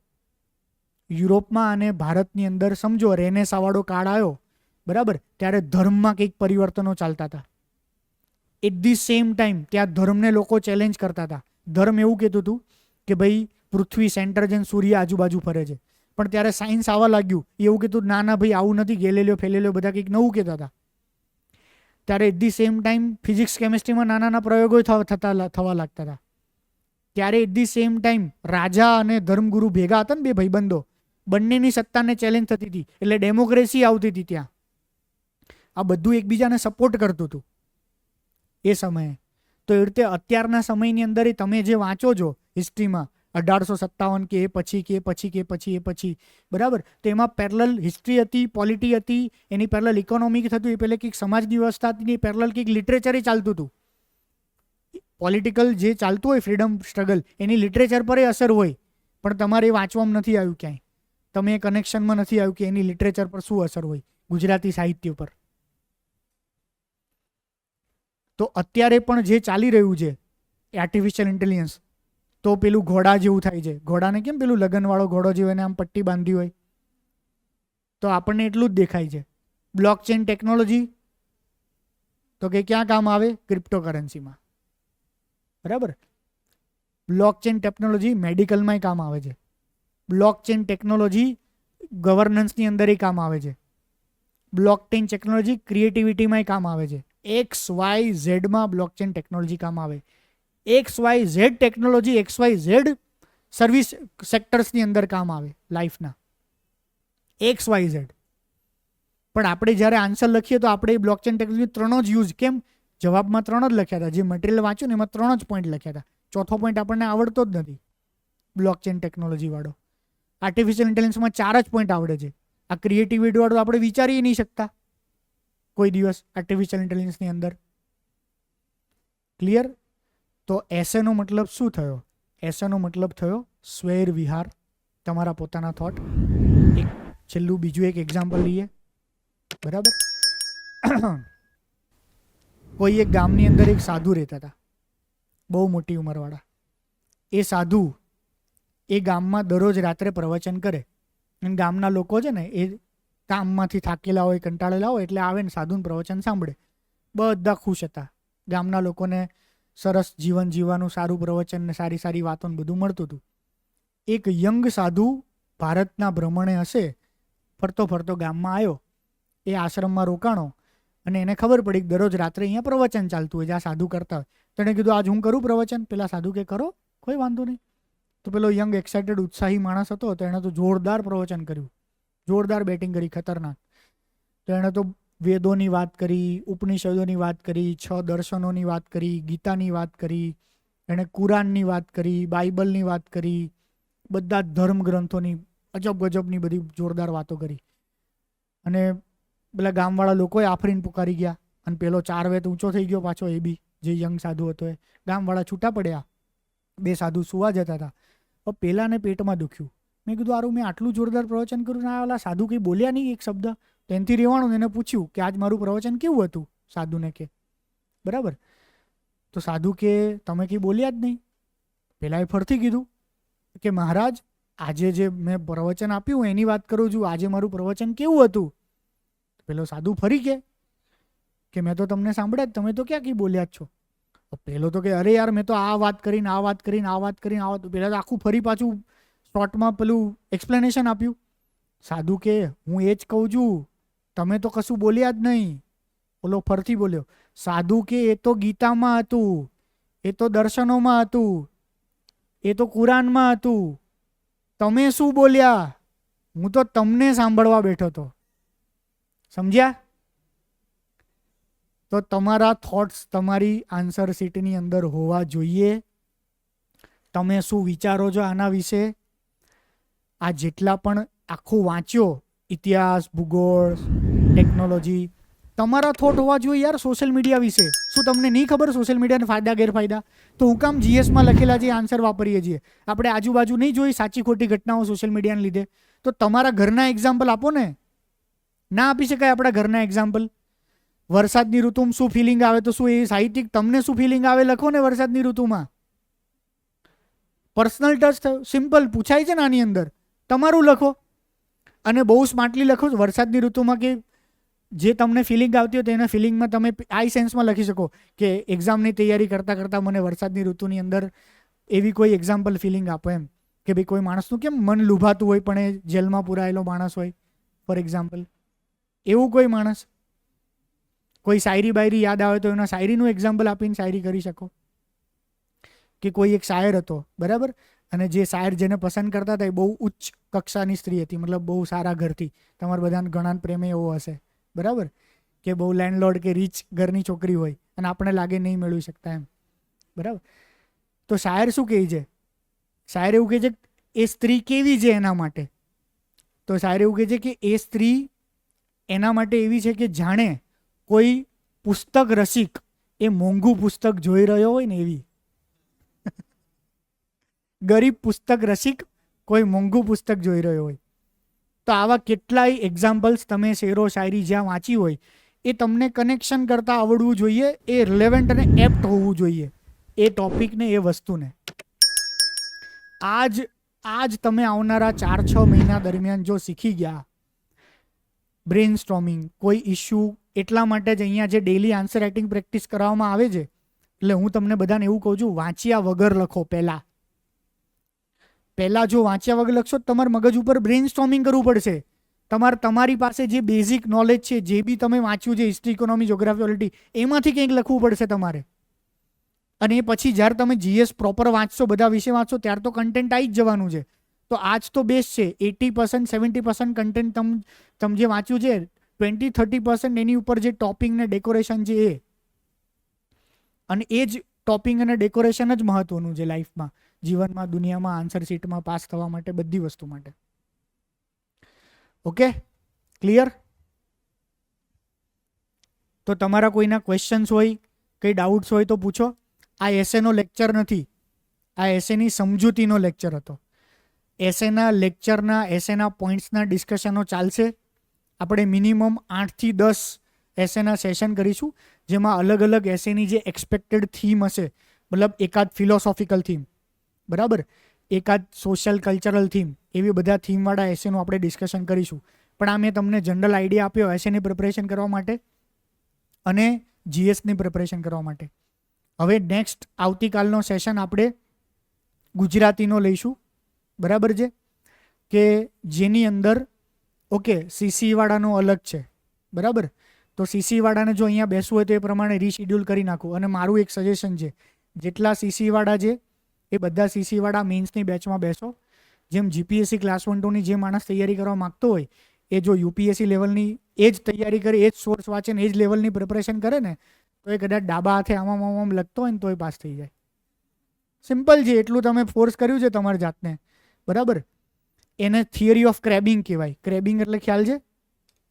ક્રેબિંગ એટલે એક એવી થિયરી છે કે જે સ્પોર્ટ્સ પર્સન યુઝ કરે, બરાબર. ધારો કે બહુ જ દૂર 500 મીટર એટલે બહુ લાંબુ થઈ ગયું ને, 100, 200 કે 500 મીટર, એટલું દૂર એક ટાર્ગેટ છે અને મારે અહીંયાથી તીર છોડવાનું છે, બરાબર. તો હું જો અહીંયા સ્ટ્રેટ તીર છોડીશ તો શું થશે? નીચું જશે, સ્લાઇટ. ગુરુત્વાકર્ષણ બળ લાગુ પડે કે ના પડે? તો સ્લાઇડ તો આમ નીચું જાય કે ના જાય? તો મારે ટાર્ગેટ પર મારું જ શું કરવાનું? સિમ્પલ. તો તમારે સીસી પાસ કર્યું શું કરવાનું? જીપીએસસીની તૈયારી કરવાની. તમારે જીપીએસસી પાસ કર્યું શું કરવાનું? આ સિમ્પલ લોજિક છે, આપણા ગામડાવાળા બધાને ખબર જ હતી. અને યુપીએસસી જ પાસ કરવી જોઈએ. અહીંયા જે યુપીએસસીના 2 ટોપર્સ આવીને ગયા, એ બંનેનું બેકગ્રાઉન્ડ, સ્ટોરી કશું જ જોઈને એવું લાગે છે કે તમારા કરતાં કંઈ અલગ છે, એમાં કંઈ વિશિષ્ટ હતું કે ભગવાને જન્મ આપ્યો ને 4 જીન્સ વધારે આપ્યા તમારા કરતાં, કે બ્રેઇનના 150 સેલ્સ વધારે આપી દીધા, મગજના કોષો વધારે આપી દીધા. એક્ઝામને સારી રીતે સમજ્યા છે, કોમન પ્રિપરેશન કરતાં સ્માર્ટ પ્રિપરેશન કરી છે, અને પછી થોડા લક ને બધા ફેક્ટર છે. તો આઈ હોપ કે તમે બધા જ એક સીસી કે ક્લાસ 1-2ની એક્ઝામ પાસ કરીને એક લેવલ અચીવ કરો અને પછી યુપીએસસીની જ તૈયારી કરો. લાઈફનો એક જ ગોલ ને એક જ ટાર્ગેટ હોવો જોઈએ. ક્લિયર? તો સીસીવાળા સ્ટુડન્ટ ફાસ્ટ મને ખાલી કહી દે કે આ સેશન સાંજે રેગ્યુલર એટેન્ડ કરવા છે કે પછી તમારા બીજા ચાલે છે. એટલીસ્ટ મારા સેશન તમે કરી શકો તો એ પ્રમાણે હર્ષભાઈ શેડ્યુલ બનાવતા ફાવે. ક્વિક. કેટલા લોકો કહે છે કે મારા સેશન જોઈન્ટ રાખવાના છે? બહુ ઓછા. ઓકે, જીપીએસસી વાળા એવું કરે છે કે આપણે ભેગું નહીં કરવું, એવું નહીં. એવું મોટું મન રાખવાનું હોય, મોટું હૃદય રાખવાનું હોય, ઠીક છે. તો એના સેશન અલગ જ હશે. હું તો જસ્ટ ખાલી મારા સેશનની વાત કરું છું. ઓકે, એના સેશન, એના લેક્ચર્સ અલગ હશે. મારા સેશનમાં બધા જોડે બેસી શકો, અને એવું હોય તો તમારો લેક્ચર એ ટાઈમે નહીં રાખે, એ દિવસે તમારો લેક્ચર 4:30થી રાખશું, કાં તો નહીં રાખશો, એવું કંઈ શેડ્યુલ ગોઠવીશું. ક્લિયર? સીસી માટે પણ સીસીવાળા સ્ટુડન્ટને મારી ખરેખર રિક્વેસ્ટ છે, દરેક લેક્ચરમાં હું આ વાત ઇમોશનલ પોઈન્ટ પર જ બધાને કહેતો હોઉં છું કે તૈયારી કરવી હોય તો ખરેખર તમે આનું મહત્ત્વ સમજો. બીજી વાર સીસી આવે ના આવે એવું બધું થઈ શકે. આપણને ખબર જ છે કે એકવાર જે એક્ઝામ આવી હોય એને લાસ્ટ એક્ઝામ માનીને લડી લેવાનું હોય. આમાં ભૂલ કરવાનો તમારી પાસે કોઈ જ સ્કોપ નથી, બરાબર. એ પછી 1.5 વર્ષે ખેંચાય, 2 વર્ષે ખેંચાય, 1.5-2 વર્ષમાં તમારી લાઈફની શું સ્થિતિ હોય તમને કશી જ ખબર નથી. આ છેલ્લી એટેમ્પ છે. અને પેલું મિલ્ખા સિંહવાળા પિક્ચરમાં કીધું હતું ને, એ તમારી આખરી રેસ હો સકતી હે, તો મિલ્ખા સિંહે કીધું દોડુંગા ભી વૈસે ही. તો તમારી અંદર એ જ જુસ્સો હોવો જોઈએ કે જાણે તમારી છેલ્લી જ એક્ઝામ છે, આજ પછી મને કોઈ મોકો જ નથી મળવાનો, તો કોઈ જ કસર નથી છોડવાની. ઇંગ્લિશ નથી આવડતું, ઇંગ્લિશ છાપું વાંચવાનું શરૂ કરો. એક્સ્ટ્રા રીડિંગ સોર્સ નથી ફાવતું, હેબિટ પાડો. આ શિડ્યુલ સેટ નહીં થતું, 2 કલાક લેક્ચર, 1 કલાક આવવાનું, 4 કલાક બેઝિક વાંચવાનું, 2 કલાક ન્યૂઝપેપર, કશું થતું જ નથી તો કરવાનું, ગમે તેમ કરીને કરવાનું. 24 કલાક વાંચવાનું, બહાર જવાનું બંધ. બહુ વરસાદ આવે છે તો 4 દિવસ રૂમની ક્લાસની બહાર નહીં નીકળવાનું, 2 દિવસ 48 કલાક અહીંયા જ પડ્યા રહો. શું કરવાનું છે જીવનમાં? મજાક નહીં, સિરિયસ છે. આ જ ગાણ પણ હોવું જોઈએ. તમારા પ્રિપરેશનવાળા દિવસોની સ્ટોરી જ સાંભળી છે. મને એ સમયમાં જુઓ તો તમને 100% લાગે આ માણસ ગાંડો જ થઈ ગયો છે. મને કંઈ સૂચતું જ નહોતું, હું જે બોલું છું એવું કરતો હતો. એ જ પ્રકારનું એક પેશન હતું. પેશન એટલે ગમવા જ લાગ્યું હતું કે આ જ કરવું છે. કોહલીને કોઈ કહેવા જતું હશે પ્રેક્ટિસ કર, સચિનને કોઈ કહેવા જતું હતું પ્રેક્ટિસ કર, AR રહેમાનને કોઈ કહેવા જતું હતું કે ભાઈ તારે મ્યુઝિક સારું બનાવવા માટે પ્રેક્ટિસ કરવી પડશે? ના કહેવાનું હોય યાર. મારે ક્યાં તમને કહેવું પડે, તમારા મા બાપને ક્યાં તમને કહેવું પડે કે તમે આ કરો 24 કલાક. 24 કલાક આ જ કરવાનું હોય. કોઈ ડાઉટ, કોઈ ક્વેશ્ચન જ ના હોવો જોઈએ. ખાલી હું જે માર્ગદર્શન આપું છું એ મુજબ કરવાનું. એમાં કંઈ પ્રોબ્લેમ થાય કે સર મેં આ ટ્રાય કરી પણ નથી થતું, આમાં આ પ્રોબ્લેમ થાય, તો કદાચ હું સજેશન આપું, રસ્તો આપું, કોઈ ફ્રેન્ડને પૂછો. પણ કરવાનું જ છે, બીજો કોઈ જ રસ્તો નથી. Okay, clear? આવતીકાલે ફરી મળીએ અને આપણે કમ્પ્લીટલી એક ગુજરાતીનો ટોપિક લઈએ, બરાબર? અને કમ્પ્લીટલી ઓવરઓલ ગુજરાતીની ફાઇનલ કન્ક્લુડિંગ સ્ટ્રેટેજી પૂરી કરીએ. ગુજરાતી પૂરું થઈ ગયું છે ને ઓલમોસ્ટ. ઓકે, ચલો, થેન્ક યુ.